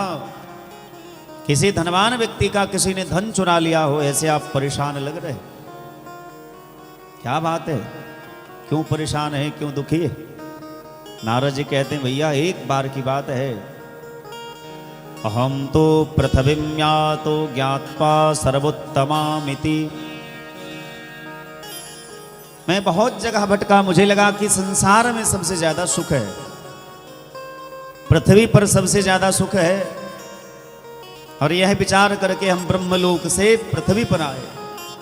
अहम तो पृथ्वीं यातो ज्ञात्वा सर्वोत्तमामिति। और पृथ्वी पर आकर के हम सबसे पहले कहाँ गए? पुष्कर क्षेत्र गए। पुष्करम च प्रयागम च। पुष्कर में जहां ब्रह्मा जी का मंदिर है, हम ब्रह्मा जी के मंदिर को दर्शन करने गए। पुष्करम च प्रयागम च। और फिर उसके बाद तीर्थराज प्रयाग गए। पुष्कर तीर्थ के बाद तीर्थराज प्रयाग गए हम, लेकिन हमको शांति नहीं मिली। अच्छा भैया, शांति क्यों नहीं मिली उनको तीर्थ में? बोले तीर्थ में यदि वैष्णव वास करे, तीर्थ में यदि साधु महात्मा वास करे, तब तो तीर्थ का तत्व बचा रहता है। लेकिन तीर्थ में यदि विषयी लोग रहने लगे, कामी लोभी लालची लोग रहने लगे, तो तीर्थ सारस ततो गतः, तीर्थ का सार भी समाप्त हो जाता है। ठीक उसी प्रकार आप मंदिर जाते हैं और मंदिर में यदि शांति नहीं मिली, सुख नहीं मिला, इसका मतलब है कि मंदिर में कोई विषयी रहता है। नारद बाबा कह रहे हैं कि मुझे तीर्थ में शांति नहीं मिली। पुष्करम चा प्रयागम चा काशीम गोदावरीम तथा, भगवान शिव की नगरी में काशी गया, लेकिन काशी में भी हमको शांति नहीं मिली। काशीम गोदावरीम तथा, गोदावरी गंगा के तट पर गए, वहां भी हमको शांति नहीं मिली। हरिद्वार गए, हरि क्षेत्रम कुरुक्षेत्रम श्रीरंगम सेतुबंधनम, हरिद्वार गए, कुरुक्षेत्र गए, रामेश्वरम गए, लेकिन हमको शांति कहीं नहीं मिली। नारद बाबा कहते हैं एव मादीसु तीर्थेषु भ्रममान इतस्ततः, इस प्रकार से हम एक एक तीर्थ घूमे, लेकिन हमको शांति कहीं नहीं मिली।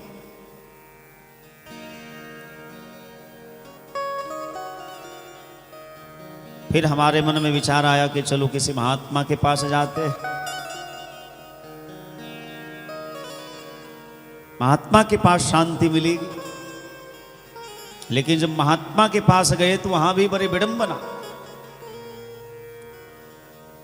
पहले के जमाने में सिद्ध कोटि के संत वही कहलाते थे, उच्च कोटि के संत वही कहलाते थे जो एकांत में कहीं वास करके भजन खूब करते थे।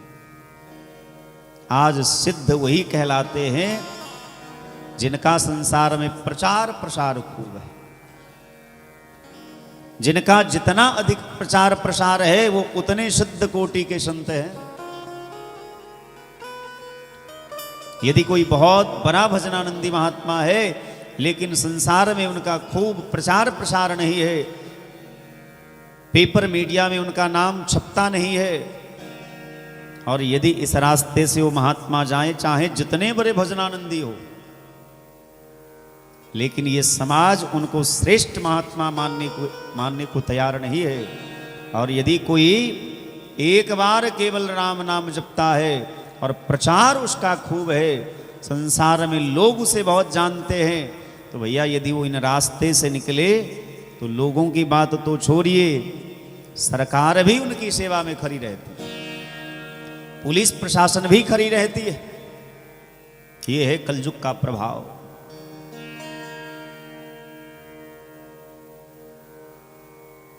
बोले इस संसार में प्रतिभा का कोई मोल नहीं है, सफल सिद्ध अनमोल वही है जिसका प्रबल प्रचार हमने देख लिया। यहां सब मतलब के यार हमने देख लिया। महात्माओं के पास भी सुख नहीं मिला।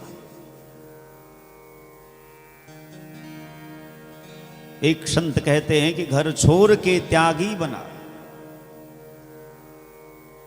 घर छोड़ के त्यागी बना, छोड़ी न कंचन कामिनी। और वैराग्य जब भीतर नहीं तो त्यागी हुआ तो क्या हो।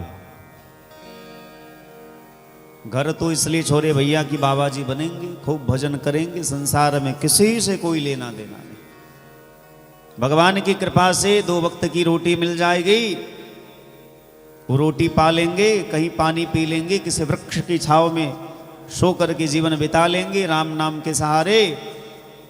लेकिन जैसे बाबा जी बने, थोड़ी प्रतिष्ठा हुई, लोगों में मान सम्मान बढ़ा, तो बड़े बड़े आश्रम बनाने लगे, बड़ी बड़ी गाड़ियां खरीद करके रखने लगे। आज एक चेला बना, अब पूरी रात नींद नहीं आई, यही सोचते रहे कि कितना अधिक चेला बन जाए। यदि बगल वाले गांव के महात्मा के पास 1000 चेला है तो हमारा 1500 क्यों नहीं है? यदि उस महात्मा के पास 4 गाड़ी है तो हमारे पास 5 गाड़ी क्यों नहीं है? तो भैया यही करना था तो फिर बाबा जी क्यों बने? एक महात्मा का भाव है कि राम गुण गाया नहीं, गायक हुआ तो क्या हुआ। मां बाप के मन भाया नहीं, लायक हुआ तो क्या हुआ। आप पढ़ लिख करके बहुत बड़े अधिकारी बन गए, अमेरिका में बहुत बड़ा बिल्डिंग बना लिए, नौकरी मिल गई, गाड़ियां, बड़ी बड़ी गाड़ियां आपने खरीद ली, बहुत सारे पैसे हैं आपके पास, लेकिन यदि आपके माता पिता आपसे खुश नहीं हैं तो आप एक नंबर के नालायक हैं। आप बहुत सारे सुंदर गीत गाते हैं, आपके गीतों को सुनकर के दुनिया के लोग थिरकने लगते हैं, नाचने लगते हैं, पर आपके गीत को सुनकर के गोविंद प्रसन्न ना हो, फिर वो गीत गीत नहीं है। बोले राम गुण गाया नहीं, गायक हुआ तो क्या हुआ। एक जगह एक सुंदर मंच बना हुआ था, बहुत सारे कलाकारों का जमावड़ा हुआ था, बहुत सारे कलाकार आए थे, सबने अपनी अपनी प्रस्तुति दी, एक एक सुंदर सुंदर राग में, एक से एक सुंदर राग में सबकी प्रस्तुति हुई। बाद में एक भोला भाला व्यक्ति, साधु स्वभाव था, तिलक लगाए हुआ, उसको मौका मिला कि वो भी आप भी अपनी एक प्रस्तुति दे। वो सूरदासी के पद गाने लगे और सूरदासी के पद गाते गाते उनके आंख से आंसू बहने लगा। भाव ऐसा आया कि गोविंद हमारे सामने बैठ करके हमारे पद को सुन रहे हैं, स्वयं को सूरदास बाबा मानने लगे और ऐसा भाव उनके मन में आया कि भगवान यहां बैठ करके हमारे पद को सुन रहे हैं। आयोजक जो थे उन्होंने कहा कि हे बाबा, तुम्हारा ये पद सुनने के लिए यहां कोई नहीं बैठा है, राग में गाओ, राग में। यहां बड़े बड़े कलाकार हैं जो एक से एक राग में गाए हैं। महात्मा के भजन की लड़ी टूट गई। महात्मा ने बड़ा सुंदर जवाब दिया कि भैया तुम लोग राग में गाओ, हमको अनुराग से गाने दो। हमने सुना है भगवान राग से नहीं, भगवान अनुराग से प्रसन्न होते हैं, और इसीलिए तुलसी बाबा ने मानस में लिखा कि राम ही केवल प्रेम प्यारा। भगवान को केवल अनुराग से प्रेम है भैया। जान ले हो जो जाननिहारा, जिनको जितना जानना हो जान लीजिए, भगवान को केवल प्रेम प्यारा है और कुछ भी ठाकुर जी को नहीं चाहिए। हमको इनको संसार के लोगों को खुश करना है तो बढ़िया बढ़िया चीज दीजिए, बढ़िया गाड़ी दीजिए, खूब पैसा दीजिए, बढ़िया कपड़ा दीजिए, वो प्रसन्न होंगे। लेकिन भगवान इन सब चीजों से नहीं, अपितु भगवान भाव से प्रसन्न होते, प्रेम से प्रसन्न होते। नारद बाबा कहते हैं महात्मा के यहां भी हमको शांति नहीं मिली, ना तीर्थ में शांति मिली, ना मंदिर में शांति मिली। फिर हम चले गए कहां? गृहस्थ के यहां। हमको लगा कि संसार में सबसे सुंदर आश्रम यदि कोई है तो वो है गृहस्थाश्रम। लेकिन वहां जाकर के भी हमने क्या देखा? तरुणी प्रभुता गे श्यालको बुद्धिदायक, कन्या विक्रयिनो लोभात दंपति नाम चकलकनम। मैंने देखा कि एक घर में 5 सदस्य है और उसमें एक बूढ़ा व्यक्ति है, लेकिन उस बूढ़े व्यक्ति से कोई ठीक से बात तक नहीं करता। वार्ताम कोपी न पृच्छति गेहे, 2 मिनट उसके पास कोई बैठ करके उसका हाल चाल तक नहीं पूछता। और भैया ये कलयुग है। कलयुग में घर के बूढ़े लोगों की स्थिति कुत्ते के जैसे हो गई है। थोड़ा बुरा लगेगा लेकिन क्षमा करिएगा। आदमी कुत्ता क्यों पालता है? हमारे घर की रखवाली करेगा। जब हम सोते रहेंगे, यदि कोई चोर उचक्का हमारे घर में आएगा तो भौंकेगा, हमारे धन की सुरक्षा करेगा, हमारे खेत की सुरक्षा करेगा, हमारे घर की सुरक्षा करेगा। विचार करिएगा तो आजकल के जमाने में बूढ़े लोगों की भी यही स्थिति है। माँ बाप क्या करते हैं? मेहनत मजदूरी करके बाल बच्चों को पढ़ाते लिखाते हैं कि बुढ़ापे में लाठी का सहारा होगा ये। लेकिन बाल बच्चा पढ़ लिख करके बड़ा नौकरी पाया और नौकरी मिली सो वही घर बना करके रहने लगा। अब आप क्या करिए, उसकी जमीन की रक्षा करिए, उसके घर की रखवाली करिए, बदले में आपको 4,000 5,000 महीने में रुपया दिया जाए। प्रायः घरों की यही हाल है। यदि बूढ़े लोगों का घर में सम्मान हो रहा है तो दो प्रकार की बात हो सकती है। एक तो वह बूढ़ा व्यक्ति बड़ा भाग्यशाली है, उसके पूर्व जन्म का बड़ा पुण्य है जो घर के लोग उनकी सेवा करते हैं। अथवा यदि किसी घर में किसी बूढ़े लोगों के लिए सुंदर भोजन की व्यवस्था है, सुंदर बिछावन की व्यवस्था है, खान पान की बढ़िया व्यवस्था है, तो समझ लिए कि वो बूढ़ा व्यक्ति सरकारी नौकरी वाला होगा, पेंशन मिल रहा होगा। इसीलिए सास को पुतोह खूब सेवा करती है कि सेवा नहीं करूंगी तो पेंशन जो सुख मिल रहा है वो नहीं मिलेगा। और ये बहुत सत्य बात है। यदि घर में बूढ़ों का सम्मान हो रहा है तो केवल यही दो कारण हो सकते हैं। आप यदि नौकरी में नहीं हैं, आपको पेंशन नहीं मिल रहा है, फिर भी आपका बेटा, आपका पुतोह, आपके घर के लोग आपका खूब ख्याल रखते हैं, तो आप भाग्य मनाइए कि आपने किसी जन्म में बहुत अच्छा कमाया था कि आपको ऐसा बेटा पुतोह मिला, ऐसा परिवार मिला। नहीं तो भैया ये कलयुग है। कलयुग के बालकों के विषय में तुलसी बाबा पहले ही लिख दिए। ससुरारी पियारी लगी जब ते रिपुरूप कुटुंब भये तब ते ससुरारी पियारी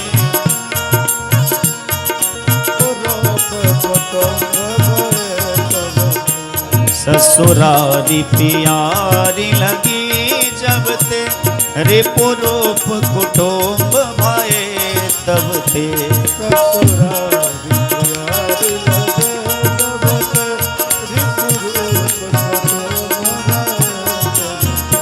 सुत मान ही मात पिता तब लो, सुत मान ही मात पिता तब लो, अवलान न दीख नहीं जब लो, अवलान नहीं जब लो, सुत मान ही मात पिता तब लो, अवलान न दीख नहीं जब लो, श्रुत मान ही मात पिता तब लो, अवलान देख नहीं जब लो।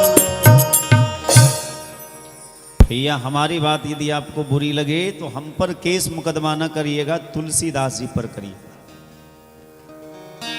और यदि उनका पता चाहिए तो हम बता देते हैं। चित्रकूट के पास राजापुर नाम का एक गांव है, उस गांव के तुलसी बाबा रहने वाले थे।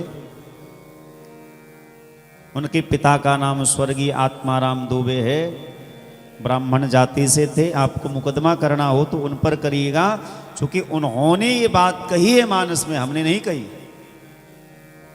हम आपको कुछ अपने मन से बना करके नहीं कह रहे, हमारे आचार्यों ने जो कहा है वही आपको कह रहे। सुतमा नहीं माँ तो पिता तबलो। तुलसी बाबा कहते हैं कलयुग का बेटा कैसा होगा? सुतमा नहीं माँ तो पिता तबलो। माता पिता को बेटा तब तक मानेगा अबलानन दीख नहीं जबलो, जब तक ब्याह नहीं हुआ। जैसे ब्याह हुआ, आप देखेंगे आज भी हमारे समाज में ऐसा होता है, जब कोई माँ अपने बेटे को ब्याह करने के लिए भेजती है तो गाड़ी में बैठने से पहले एक बार हृदय से लगाती है, छाती से सटा करके याद दिलाती है कि बेटा तो इसी छाती का दूध पी करके इतना बड़ा हुआ है, अब आज से तुम्हारा जीवन बदल रहा है। तुम्हारे जीवन में एक नया साथी आ रहा है, तुम्हारी जिम्मेदारियां बढ़ने वाली है। हृदय से लगा करके मां अपने उस संतान को ये याद दिलाती है कि इसी स्तन का दुग्ध पान करके तुम इतने बड़े हुए हो, आज से तुम्हारी दुनिया अलग होने वाली है, तो अपनी मां को मत भूल जाना। लेकिन बेटा उतना ही नालायक। जैसे ब्याह हुआ, घरवाली का मुंह देखा, तो सबसे पहले जो मां थी वो बुढ़िया हो गई, जो पिताजी थे वो बुढ़वा हो गए, और जिस सास ससुर को जानते तक नहीं थे वो सास हो गई मां जी और ससुर हो गए बाबूजी। अपने भैया को तो गरियाते हैं और साले साहब हो गए भैया जी। अपनी बहन तो अच्छी लगती नहीं और साली को देखे बिना चैन नहीं आता। तो भैया ये सब कलयुग का प्रभाव है। सुतमा नहीं मां तो पिता तबलो, अबला नन दीख नहीं जबलो, ससुरारी पियारी लगी जबते। ये सब हम नहीं कह रहे, तुलसी बाबा ने लिखा है। ससुरारी पियारी लगी जबते, रिपुरूप कुटुंब भय तबते। अपने लोग पराये हो जाते और पराये अपने जैसे लगने लगते। ये सब कलयुग का प्रभाव है। इसीलिए प्रत्येक माता पिता को अपने बारे में स्वयं सोचना चाहिए। ऐसा ना सोचे कि बेटा बड़ा होगा तो ऐसा करेगा वैसा करेगा। और इस गांव में जब मैं पहले दिन आया था, मुझे पहले पता नहीं था कि कथा क्यों हो रही है। मुझे तो मन में यही भाव आया कि किसी को कथा सुननी है तो सुन रहे हैं। लेकिन जब यहाँ आए हम, तब हमको पता चला। क्योंकि भैया जो विवाह पंचमी उत्सव हमारे यहाँ मनाया जाता है, वो तिथि थी 22 तारीख से 28 तारीख तक। हमको ऐसा लग रहा था कि यहाँ 29 तारीख को कथा प्रारंभ होगी। हमको नहीं पता था, क्योंकि गुरुजी के द्वारा बात हुआ और हमारे पास समय का थोड़ा अभाव था। इन लोगों से भी फ़ोन पे हमारी बात नहीं हो पाई थी। वो तो भगवान की कृपा समझिए। डरहार के एक हमारे शिष्य हैं, उन्होंने फ़ोन किया कि गुरुजी 26 तारीख को कितने बजे जाइएगा। हमने पूछा कहाँ जाना है, तो उन्होंने कहा क्यों, आपको पता नहीं है कि आपकी कथा है। हमने कहा कि हाँ पता है कि वहाँ कथा है, पर वहाँ तो 29 तारीख से कथा है और हम यूनिवर्सिटी जा रहे थे, गाड़ी पे बैठ गए थे, हमारे पास थोड़ा समय का अभाव था। हमने कहा अच्छा ठीक है, हम बाद में बात करते हैं। मुखिया जी का नंबर भी नहीं था मेरे पास। फिर जैसे तैसे मैंने नंबर ऊपर किया, फिर बातें हुई। तो बात होने के बाद पता चला कि हे भगवान, यहाँ तो 26 तारीख से ही कथा करनी है। हमारे जितने संगीतज्ञ लोग हैं, वहाँ की जितनी व्यवस्था थी, सबको उल्टा पुल्टा करना पड़ा। फिर यहाँ आए, केतुका आए थे, तो वहाँ से फिर यहाँ आना हुआ 10-5 मिनट के लिए। यहाँ आने के बाद पता चला कि स्वर्गीय तो नहीं कह सकते, क्योंकि भगवान के भक्त स्वर्ग के लालसी नहीं होते हैं। भगवान के भक्त भगवान के धाम को जाते हैं। गोलोकवासी श्री शंभुनाथ झा जी, उनकी पुण्यतिथि के अवसर पर यह कथा हो रही है, तो मुझे बहुत आनंद आया था। क्योंकि भैया आजकल के जमाने में यदि कोई पुत्र अपने माता पिता के लिए ऐसा सोचता भी है, करना तो बाद की बात है, यदि कोई सोचता भी है तो निश्चित रूप से उस माँ बाप ने बहुत पुण्य कमाया होगा।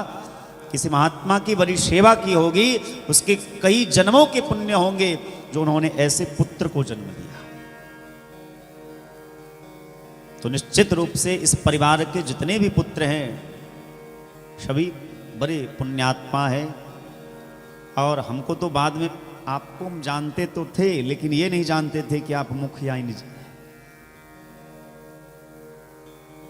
हम इनको बहुत आपकी बहन लगेंगी ना? हाँ, ये बहन ही लगेंगी ना? अच्छा, भैगिनी, जो भी। इनको हम आज से नहीं, हमको लगता है 5 और 4 9-10 साल से जानते हैं। 9-10 साल से जानते हैं, लेकिन हमको ये नहीं पता था कि आप वहाँ की हैं। वो तो आपका शायद शादी का सालगिरह था इस बीच में, तो हमने फोटो देखा तो हमने कहा अरे बाप रे बाप, इनको तो बहुत पहले से जानते हैं। लेकिन जब वैष्णव लेकिन जब वैष्णव श्रोता मिलते हैं तो बहुत अच्छा लगता है। मानस में तुलसी बाबा लिखते हैं कि पुत्रवती जुवती जग सोई रघुपति भगत जासु सुत होई। यदि किसी माँ के संतान वैष्णव होते हैं, भगवान के भक्त होते हैं, तो संतान वैष्णव होते हैं, भगवान के भक्त होते हैं, तो माँ बाप बड़े भाग्यशाली हैं।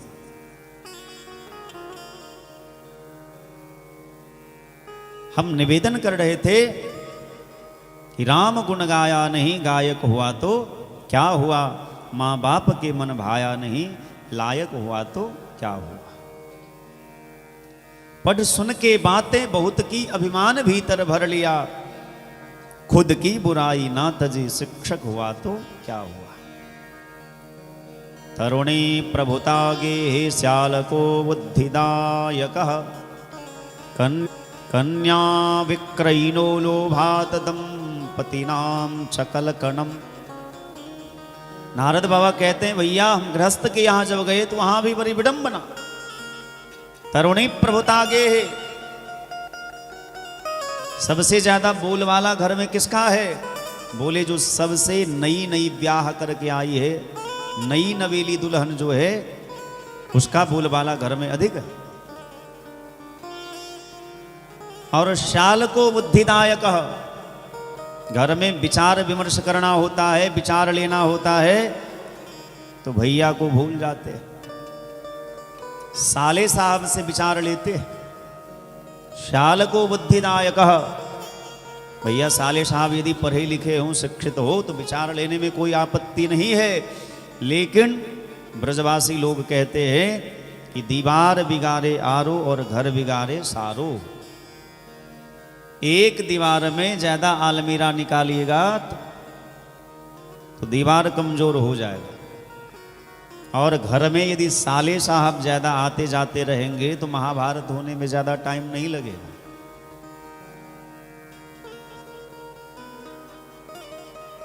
साले शकुनी ना होते तो शायद महाभारत का युद्ध नहीं होता। आप विचार करिएगा तो दुर्योधन इतना भी बुरा नहीं था जितना बुरा उसे शकुनी मामा ने बना दिया। उकसा उकसा करके, चूंकि आप जब उसकी गहराई में जाइएगा तो शकुनी की प्रतिज्ञा थी कि हम इसके वंश को ही समाप्त कर देंगे। गांधारी का विवाह धृतराष्ट्र के साथ जो हुआ, तब से ही शकुनी ने प्रतिज्ञा कर ली थी कि जब तक मैं इसके परिवार को नाश नहीं कर दूंगा तब तक मैं यहां से लौट करके नहीं जाऊंगा। तो भैया साले साहब से थोड़े सतर्क रहिए। इसका मतलब ये नहीं है कि संबंध न रखिए, संबंध रखिए, लेकिन थोड़ी सतर्कता होनी चाहिए। आप आजकल ऐसा होता है कि परिवार के निजी मामले में बाहर के लोग दखल अंदाजी करके परिवार को तहस नहस कर देते। आपके भाई भाई में यदि नहीं बनती है तो ये बात पड़ोसियों को पता नहीं चलनी चाहिए। यदि आपके परिवार में अनबन है किसी बात को लेकर के, थोड़ा समय दीजिए अपने आप को, थोड़ा समय सामने वाले को दीजिए। 2 दिन 4 दिन 5 दिन 10 दिन में जब मामला थोड़ा शांत होगा, ठंडा होगा, तो आराम से बैठ करके अपने परिवार के मामले को अपने परिवार में ही निपटा लीजिए। यदि पड़ोसियों को पता चल गया तो घर फूटे और गवार लूटे। इसीलिए परिवार के मामले में किसी और को प्रवेश न करने दीजिए, नहीं तो बहुत दुख होगा। शालको बुद्धिदायकः कन्या विक्रयिनो लोभात दंपतिनाम चकलकणम। बोले आजकल लोग कन्यादान नहीं अपितु कन्या का विक्रय करते। एक जमाना ऐसा था जो पहले घर और वर होता था कि घर वर कैसा है। आजकल लोग घर बाद में देखते हैं, वर पहले देखते हैं। ये नहीं देखते कि इसका खानदान कैसा है, इसका संस्कार कैसा है। यदि सरकारी नौकरी है तो बिना कुछ सोचे समझे लोग अपनी बेटी को उसके हाथ में दे देते। कन्या विक्रयिनो लोभात, लोभ के कारण ये बहुत धनवान व्यक्ति है, इसके पास धन की कोई कमी नहीं है, बिना कुछ सोचे समझे अपनी कन्या का दान कर देते हैं। और इसीलिए होता क्या है, दंपति नाम चकल कणम, पति पत्नी में दिन रात झगड़े होते रहते हैं। यदि मन नहीं मिलेगा, संस्कार नहीं मिलेगा, विचार नहीं मिलेगा, तो जीवन भर आपके जीवन में कलह ही कलह होगा, और जहां कलह होगा वहां शांति नहीं होगी। नारद बाबा कहते हैं, ना मुझे गृहस्थ के यहां सुख मिला, ना महात्मा के यहां सुख मिला, ना तीर्थ में सुख मिला, मेरा मन और अशांत हो गया। हम अपने मन को शांत करने के लिए श्री धाम वृंदावन गए। यामुनम तटमापन्नो यत्र लीला हरेरभूत, और वृंदावन में भगवान के दर्शन करते हुए हम श्री यमुना जी के पावन तट पर गए। एक बहुत बड़ा आश्चर्य देखा, तत्राश्चर्यम मया दृष्टम श्रूयताम तन मुनीश्वराः। हे मुनीश्वर, हे महात्मन, मैंने एक बड़ा आश्चर्य देखा। वहां यमुना जी के पावन तट पर एक बहुत सुंदर विशाल आसन लगा हुआ है, और उस सिंहासन पर एक सुंदर स्त्री बैठी हुई है, और वहां दो पुरुष अचेत अवस्था में पड़े हुए हैं, और सिंहासन पर बैठी स्त्री रो रही है, विलाप कर रही है। और मैंने देखा कि अगल बगल में और बहुत सारी स्त्रियां हैं, जो सुंदर सुंदर स्त्रियां हैं। कोई पानी लेकर के उनकी सेवा में खड़ी है कि आप पानी पी लीजिए, कोई आंसू पोंछ रही है, कोई पंखा कर रही, कोई हृदय से लगा करके कह रही है चिंता न करिए, सब ठीक हो जाएगा। नारद जी कहते हैं कि जब मैंने उस देवी के दुख को देखा तो हमारा दुख कम पड़ गया, और मेरे मन में विचार आया कि मैं जाकर के पूछूं कि हे देवी, आपको किस बात का दुख है, क्यों रो रही है। लेकिन दूसरे क्षण हमारे मन में यह भाव आया कि भाई स्त्री के ऊपर आंख बंद करके भरोसा नहीं करना चाहिए। दो लोग पर आंख बंद करके भरोसा कभी नहीं करना चाहिए। किसके किसके ऊपर? नेता के ऊपर और स्त्री के ऊपर। मुखिया जी क्षमा करिएगा, लेकिन सत्य बात है, मुखिया जी तो फिर भी गांव से जुड़े रहते हैं, समाज से जुड़े रहते हैं, जमीन से जुड़े रहते हैं। यदि मुखिया जी की जरूरत समाज को कभी होगी तो रात के 12 बजे भी मुखिया जी मिल जाएंगे। लेकिन जो विधायक और सांसद चुनाव के समय में आता है, मंच पे खड़ा होकर के कहता है कि एक बार हमको वोट दे करके देखिए, आपका गली ठीक हो जाएगा, आपके गांव का रास्ता ठीक हो जाएगा, हम शिक्षा में सुधार लाएंगे। और उस ससुरा को 5 साल अपने परिवार को ही सुधारने में बिता देता, उस समाज को क्या सुधारेगा, वो हमारे गांव की गली को क्या ठीक करेगा, उसके बेटे का जीवन कैसे बढ़िया बनेगा, वो ये 5 साल यही सोचता रहता है। जब चुनाव का समय आवे तो बड़े बड़े मंत्री जो है, जिनका बड़ा बड़ा चैम्बर है, इस गली में आपको घूमते हुए नजर आएंगे और कहेंगे आप ही मेरे माई बाप। गधा को भी बाप बनाने के लिए तैयार हो जाता है। गांव में जिसकी कोई पूछ नहीं है, कोई मान सम्मान नहीं है,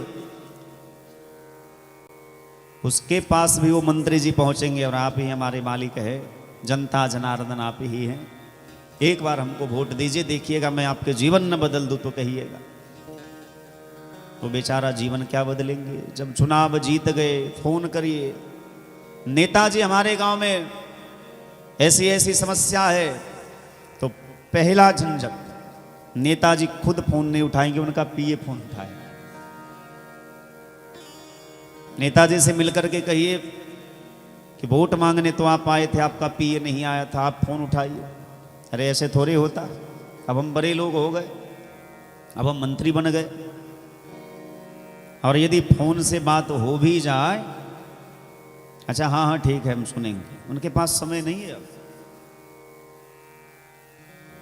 मैं नाम नहीं लूंगा किसी का, आप लोग भी सोशल मीडिया यूज करते ही हैं, फेसबुक देखते ही होंगे, तो आप आज से 3, 4, 5 दिन पहले की एक बात है, 2 दल के नेता एक बीजेपी वाले और एक राजद वाले,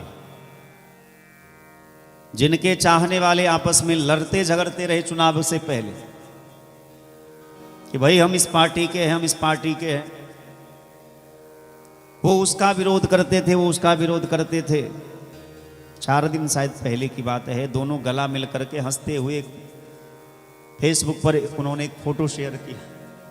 हमको बड़ा आश्चर्य लगा कि भैया कि हम लोग नहीं करते, हम लोगों को उससे कोई लेना देना नहीं है, लेकिन समाज में देखते तो हैं कि बहुत लोग चुनाव के टाइम में अपना संबंध बिगाड़ लेते हैं किसी एक व्यक्ति के कारण, और बाद में पता चलता है वो दोनों एक ही थाली में बैठ के खा रहे। तो भैया ऐसे नेता के ऊपर और स्त्री के ऊपर आंख बंद करके भरोसा नहीं करना चाहिए। विश्वासो नैव कर्तव्यः स्त्रीषु राजकुलेषु च।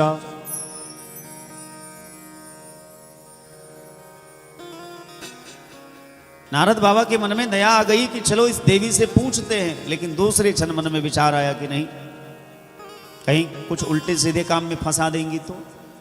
भैया हम रो रहे थे, आपको क्या लेना देना था, आपने क्यों टोका हम। तो नारद बाबा जाने लगे। उसी समय उस देवी ने कहा, भो भो साधो।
कलयुग का प्रभाव है।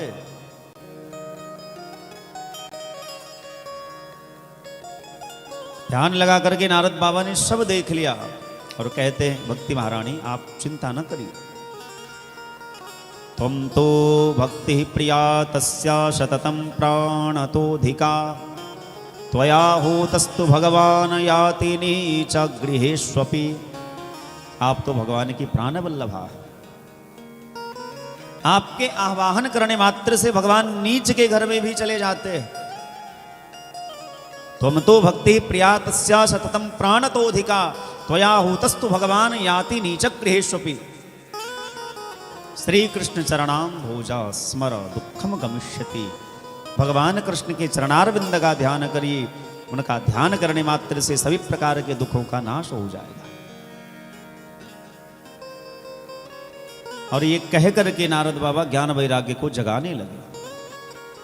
रे ज्ञान रे वैराग्य प्रबुध्यताम प्रबुध्यताम। रे ज्ञान रे वैराग्य जगो जगो जगो। वेद वेदांत घोषिच्चा गीता पाठेर मुहुर्मुहुः। ज्ञान वैराग्य के कान में जाकर के नारद बाबा ने वेद का पाठ किया, वेदांत का पाठ किया, भगवान के श्री मुखारविंद से निकली हुई श्रीमद् भगवद गीता का पाठ किया, और 1-2 बार नहीं 12 बार किया। वेद के प्रभाव से, वेदांत के प्रभाव से, भगवत गीता के प्रभाव से ज्ञान वैराग्य की चेतना एक क्षण के लिए वापस तो आई, लेकिन फिर से वो अचेत अवस्था में पड़ गए।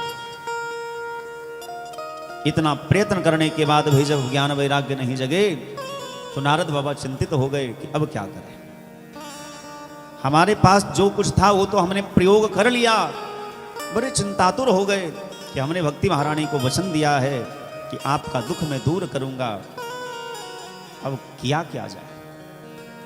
जैसे नारद बाबा चिंतित हुए उसी समय आकाशवाणी हुई, हे नारद जी आप प्रयत्न करिए, सत्कर्म करिए, आपका प्रयत्न जो है, उद्यम जो है कभी नष्ट नहीं होगा, आप सफल होंगे, लेकिन सत्कर्म करिए। नारद बाबा ने पूछा सत्कर्म है क्या? इतने देर से वेद का पाठ कर रहे थे, वेदांत गीता का पाठ कर रहे थे, यदि ये सत्कर्म नहीं है तो सत्कर्म किसको कहते हैं? आकाशवाणी ने कहा ये कोई दिव्य संत आपको बताएंगे। ज्ञान वैराग्य भक्ति को वही यमुना जी के पावन तट पर छोड़ करके नारद बाबा दिव्य संत की खोज करने निकले, और जो भी संत महात्मा वैष्णव मिलते थे सबसे नारद जी यही पूछते थे कि आकाशवाणी ने जो सत्कर्म करने के लिए कहा वो सत्कर्म क्या है। एक भी महात्मा ने जब नारद जी के प्रश्नों का जवाब नहीं दिया तो नारद जी ने विचार किया कि चलो बद्रिकाश्रम धाम जाते हैं, वही तपस्या करेंगे, और हमारी तपस्या से जब नर नारायण भगवान प्रसन्न हो जाएंगे तो उन्हीं के चरणों में प्रणाम करके पूछेंगे कि आकाशवाणी ने जो सत्कर्म करने के लिए कहा वो सत्कर्म क्या है। सो भैया नर नारायण भगवान तो मिले नहीं, आप मिल गए हो, आप ही कृपा करके बता दीजिए कि आकाशवाणी ने जो सत्कर्म करने के लिए कहा था वो सत्कर्म क्या है। सनकादिक ऋषि मुस्कुराने लगे, वाह नारद जी, इतनी छोटी सी बात के लिए आप इतने परेशान हो रहे। नारद जी कह रहे हैं कि आपको ये छोटी सी बात लगती है, मैंने वेद वेदांत गीता सबका पाठ किया, कोई प्रभाव नहीं पड़ा, और आप इसको छोटी सी बात कह रहे। सनकादिक ऋषि कह रहे हैं नारद जी आपने गीता का पाठ जरूर किया, वेद वेदांत का पाठ जरूर किया, लेकिन आपने भागवत जी का पारायण नहीं सुनाया, भागवत जी की कथा नहीं सुनाई। नारद जी हंसने लगे, वाह भैया, मतलब वेद के पाठ से जब कुछ नहीं हुआ, वेदांत के पाठ से नहीं हुआ, गीता के पाठ से नहीं हुआ, तो भागवत जी के पारायण से क्या होगा। सनकादिक ऋषि कहते हैं पहले ये बताइए कि भागवत जी है क्या। बोले निगम कल्पतरोर गलितम फलम, वेद रूपी कल्प वृक्ष का पका हुआ फल है भागवत। सनकादिक ऋषि कह रहे यही तो हम आपको कह रहे कि जो काम फल करेगा वो वृक्ष नहीं कर सकता।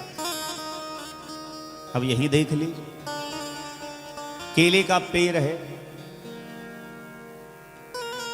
इसमें फल लगा हुआ है, लेकिन जो काम फल करेगा, जो स्वाद फल में मिलेगा, वो स्वाद पेड़ में नहीं मिलेगा। आम के फल में जो स्वाद मिलता है वो स्वाद आम के वृक्ष में नहीं मिलता है, जबकि आम का फल कहां है, पेड़ में ही लगा। पेड़ से ही रस उसमें आता है, लेकिन जो रस, जो स्वाद आम के फल में मिलेगा वो वृक्ष में नहीं मिलेगा। दूध के एक एक बूंद में घी है, पर जो काम घी करेगा वो दूध नहीं करेगा। गन्ने के रस से ही शक्कर तैयार होता है, लेकिन जो काम शक्कर करेगा वो गन्ना नहीं कर सकता है। ठीक उसी प्रकार श्रीमद् भागवत महापुराण वेद से ही निकले हुए हैं, पर जो काम भागवत जी से होगा वो काम वेद से नहीं हो सकता। नारद जी प्रसन्न हो गए, वाह भैया, आज हमें विश्वास हो गया कि कोई कितना भी पढ़ लिख ले, कोई कितना बड़ा विद्वान हो जाए, लेकिन जब तक आप जैसे महात्माओं की कृपा नहीं होती है, आप जैसे महापुरुषों का दर्शन नहीं होता है, तब तक किसी का ज्ञान पूरा नहीं होता है। अब कृपा करके आप ही भागवत का अनुष्ठान करवा दीजिए। नारद जी की बात मान करके सनकादिक ऋषि बद्रिकाश्रम धाम से थोड़ा नीचे उतरे, हरिद्वार में पधारते हैं। हरिद्वार में बालुओं को समेट करके एक वृक्ष के नीचे सुंदर व्यासपीठ बनाया गया और उस व्यासपीठ पर श्री शनकादि ऋषि विराजमान हुए। नारद जी दीक्षा लेकर के, संकल्प लेकर के, हाथ में जल लेकर के बैठ गए।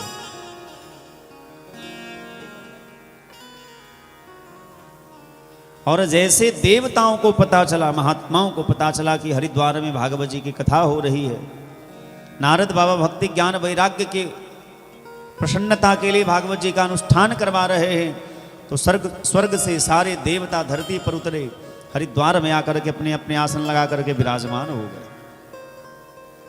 सभी वेद, सभी वेदांत, सभी पुराण सशरीर वहां उपस्थित हुए।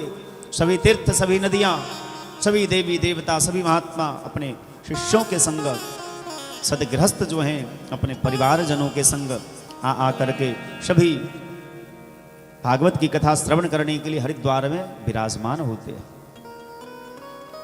और जैसे नारद बाबा ने हाथ में जल लिया कि मैं भक्ति ज्ञान और वैराग्य की प्रसन्नता के लिए, ज्ञान वैराग्य की चेतना वापस लाने के लिए भागवत का अनुष्ठान कर रहा हूं, और जैसे जल को नीचे छोड़ा उसी समय देखते हैं भक्ति सुतो तो तरुणो गृहीत्वा प्रेमैकरूपा सहसा विनाशित श्री कृष्ण गोविंद हरे मुरारे नाथेति नामानि मुहुर्वदन्ति, नाथेति नामानि मुहुर्वदन्ति। भक्ति महारानी अपने दोनों पुत्र ज्ञान और वैराग्य को लेकर के, उन दोनों ज्ञान और वैराग्य की चेतना वापस आ गई केवल भागवत का संकल्प करने मात्र से। ज्ञान वैराग्य को लेकर के भक्ति महारानी कथा पंडाल में पधारती है। भक्ति सुतो तो तरुणो गृहीत्वा प्रेमैकरूपा सहसा विनाशित श्री कृष्ण गोविंद हरे मुरारे नाथेति नामानि मुहुर्वदन्ति। भगवान के सुंदर सुंदर नामों का जय घोष करती हुई भक्ति महारानी ज्ञान वैराग्य को लेकर के कथा के मध्य पधारती है। कथम प्रविष्टा कथम आगतेयम इति मुनि नाम तर्कयन्तः। लेकिन किस रास्ते से आई, कब आई, कैसे आई, किसी को पता नहीं चला। ठीक उसी प्रकार हम लोग भी जब भगवान की कथा श्रवण करने बैठते हैं, भागवत जी की कथा सुनने बैठते हैं, हमारे जीवन में भी ज्ञान भक्ति और वैराग्य का उदय होता है। भक्ति महारानी ने नारद बाबा से पूछा कि आपने सबके लिए बैठने की व्यवस्था की है, मैं कहाँ बैठूं? नारद बाबा ने देखा कि इनके लिए सबसे उत्तम स्थान है भक्तों का हृदय। नारद बाबा कहते कि हाँ, जितने श्रोता भगवान हैं उन सब का हृदय बड़ा निर्मल हो गया है, क्योंकि ये सभी कथा श्रवण करने यहाँ बैठे हैं, सब भागवत जी की शरण में आए हैं। इसीलिए आप सभी श्रोताओं के हृदय में जाकर के विराजमान हो जाइए। भक्ति महारानी ज्ञान और वैराग्य के सहित सभी श्रोताओं के हृदय में जाकर के विराजमान हो जाती है। सूत जी महाराज से शौनकादि ऋषि पूछते हैं, क्या भागवत की कथा सुनने से ज्ञान भक्ति वैराग्य का उदय होता है अथवा पापियों के पापों का भी नाश होता है? और यदि पापियों का भी उद्धार होता है, उनके पापों का भी नाश होता है, तो के विशुद्ध्यन्ति वदन्तु मह्यम। भागवत की कथा सुनकर के कौन कौन पवित्र हुए हैं, कृपा करके हमको बताइए। शेष कथा हम लोग कल श्रवण करेंगे। आज वाणी को यही विश्राम देते हैं। गोकर्णोपाख्यान की कथा हम लोग कल कथा के माध्यम से सुनेंगे। कथा का समय 2:30 बजे है। दोपहर के 2:30 बजे कथा प्रारंभ होगी और भगवान की जब तक कृपा होगी तब तक चलेगी। क्योंकि प्रारंभ करने की जिम्मेदारी हम लेते हैं, विराम कैसे होगा, कितने बजे होगा, इसकी जिम्मेदारी हमारी नहीं है। हाँ, थोड़ा ध्यान जरूर रखेंगे, क्योंकि कथा में कई प्रकार के श्रोता होते हैं। कई श्रोता होते हैं जिनको केवल कथा सुनने में आनंद आता है। कई श्रोता होते हैं जिनको चुटकुला सुनने में आनंद आता है। कई श्रोता ऐसे होते हैं जिनको संसार की चर्चा सुनने में अधिक अच्छी लगती है।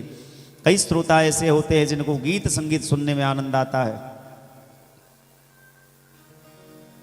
तो सभी श्रोताओं का ध्यान रखना ये व्यास की जिम्मेदारी होती है, क्योंकि हम कथा केवल एक श्रोता को नहीं, सभी श्रोताओं को सुना रहे हैं। इस बात को ध्यान में रखते हुए हम लोग कल से कथा पुनः 6 दिन तक श्रवण करेंगे।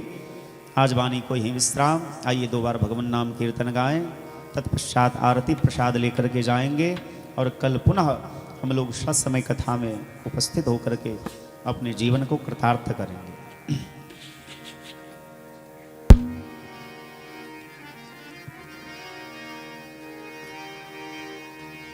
जहां ले चलोगे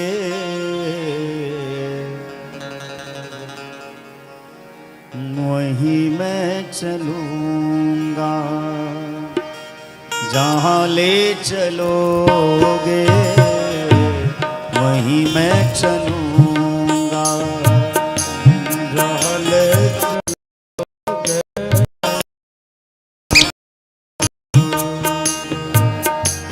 जहां नाथ रख लोगे, जहाँ नाथ रख लोगे वहीं मैं रहूंगा, जहां ले चलोगे वहीं मैं चलूंगा, जहां ले चलोगे वहीं मैं चलूंगा।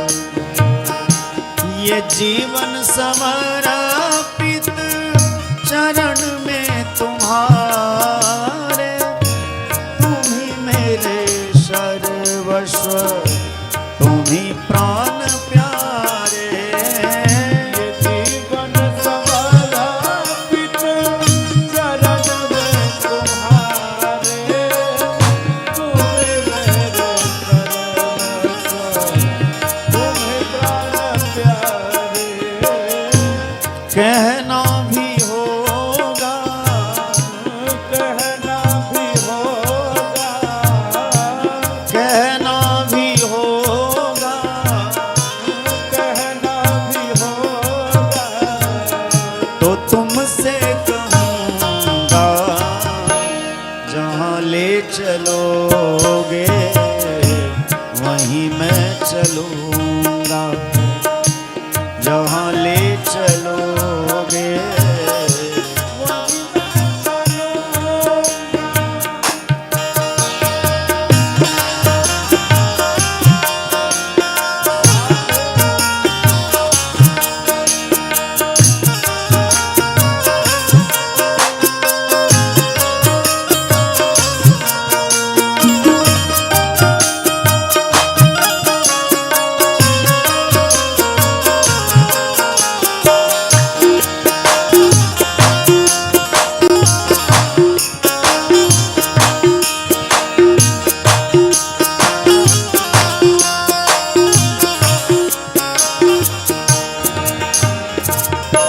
न कोई उलहना न कोई अर्जी, कर लो करा लो तुम्हारी जो मर्जी।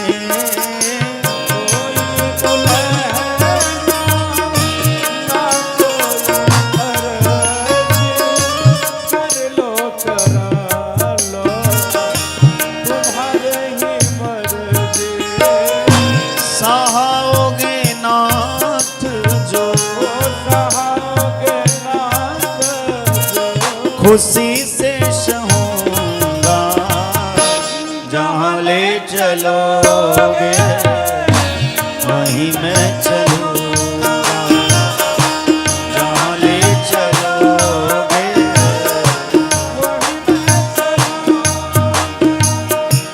जहाँ ले चलोगे वहीं मैं चलूँगा, जहाँ ले चलोगे वहीं मैं चलूँगा। तुम्हारे ही दिन है, तुम्हारी ही रात, सब कुछ है प्रभु तुम्हारी कृपा ते। तुम्हारे ही दिन है, तुम्हारी रात, सब कुछ तुम्हारी कृपा से। इसीलिए सरकार तुम्हें छोड़ कर मैं, तुम्हें छोड़ कर मैं, तुम्हें छोड़ कर मैं तुम्हें छोड़ कर मैं किससे कहूँगा, जहाँ ले चलोगे वहीं मैं चलूँगा।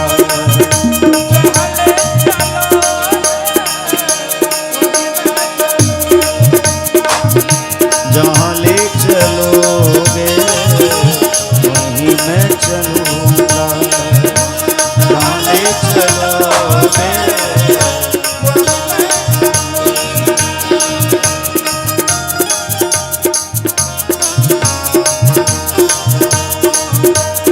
हरे कृष्णा कृष्णा कृष्णा हरे हरे, हरे राम राम राम हरे हरे।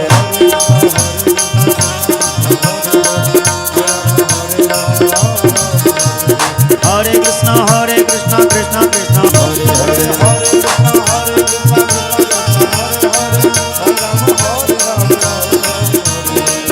कृष्णा कृष्णा कृष्णा हरे हरे, हरे राम राम राम हरे हरे।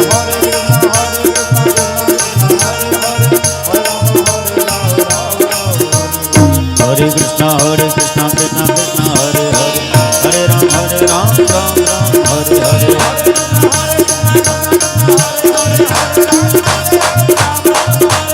हरे कृष्णा कृष्णा कृष्णा हरे हरे, हरे राम राम हरे हरे।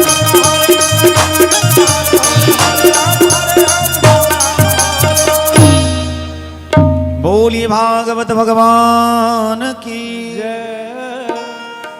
सभी लोग अपने अपने स्थान पर खड़े होकर के भागवत भगवान की आरती गाएंगे। उसके बाद प्रसाद लेकर के सभी लोग जाएंगे। जय श्री राम।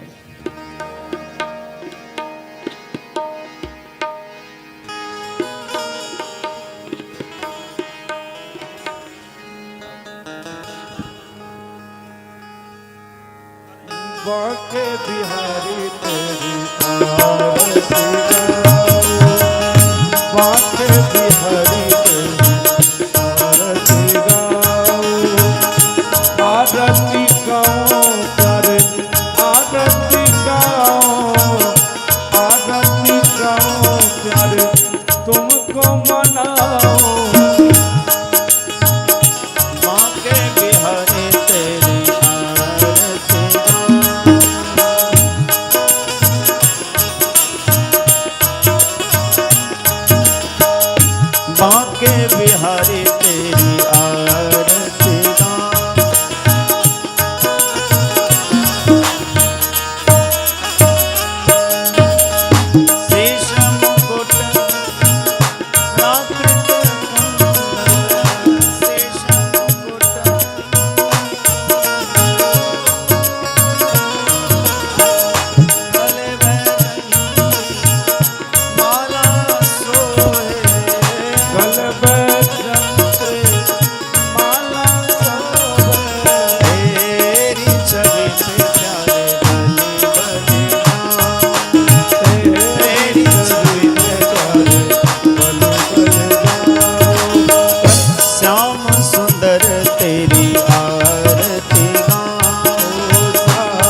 108 बार भगवान का नाम लेंगे।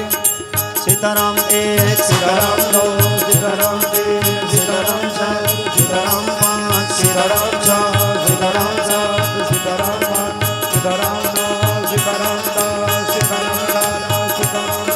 सीताराम 11, सीताराम 12, सीताराम 13, सीताराम 14, सीताराम 15, सीताराम 16, सीताराम 17, सीताराम 18, सीताराम 19, सीताराम 20, सीताराम 21, सीताराम 22, सीताराम 23, सीताराम 24, सीताराम 25, सीताराम 27, सीताराम 28, सीताराम 29, सीताराम 31, सीताराम 32, सीताराम 33, सीताराम 34, सीताराम 35, सीताराम 33, सीताराम 38, सीताराम 40, सीताराम 40, सीताराम 42, सीताराम 43, सीताराम 44, सीताराम 45, सीताराम 46, सीताराम 47, सीताराम 50, सीताराम 51, सीताराम 52, सीताराम 53, सीताराम 54, सीताराम 55, सीताराम 56, सीताराम 57, सीताराम 58, सीताराम 61, सीताराम 62, सीताराम 63, सीताराम 64, सीताराम 65, सीताराम बड़े बड़े सीताराम हरे बड़े सीताराम मोहन, सीताराम 70, सीताराम 71, सीताराम 72, सीताराम 73, सीताराम 74, सीताराम 75, सीताराम 77, सीताराम 78, सीताराम 79, सीताराम 82, सीताराम 83, सीताराम 84, सीताराम 83, सीताराम 86, सीताराम 87, सीताराम 88, सीताराम 90, सीताराम 91, सीताराम 92, सीताराम 93, सीताराम 94, सीताराम 95, सीताराम 96, सीताराम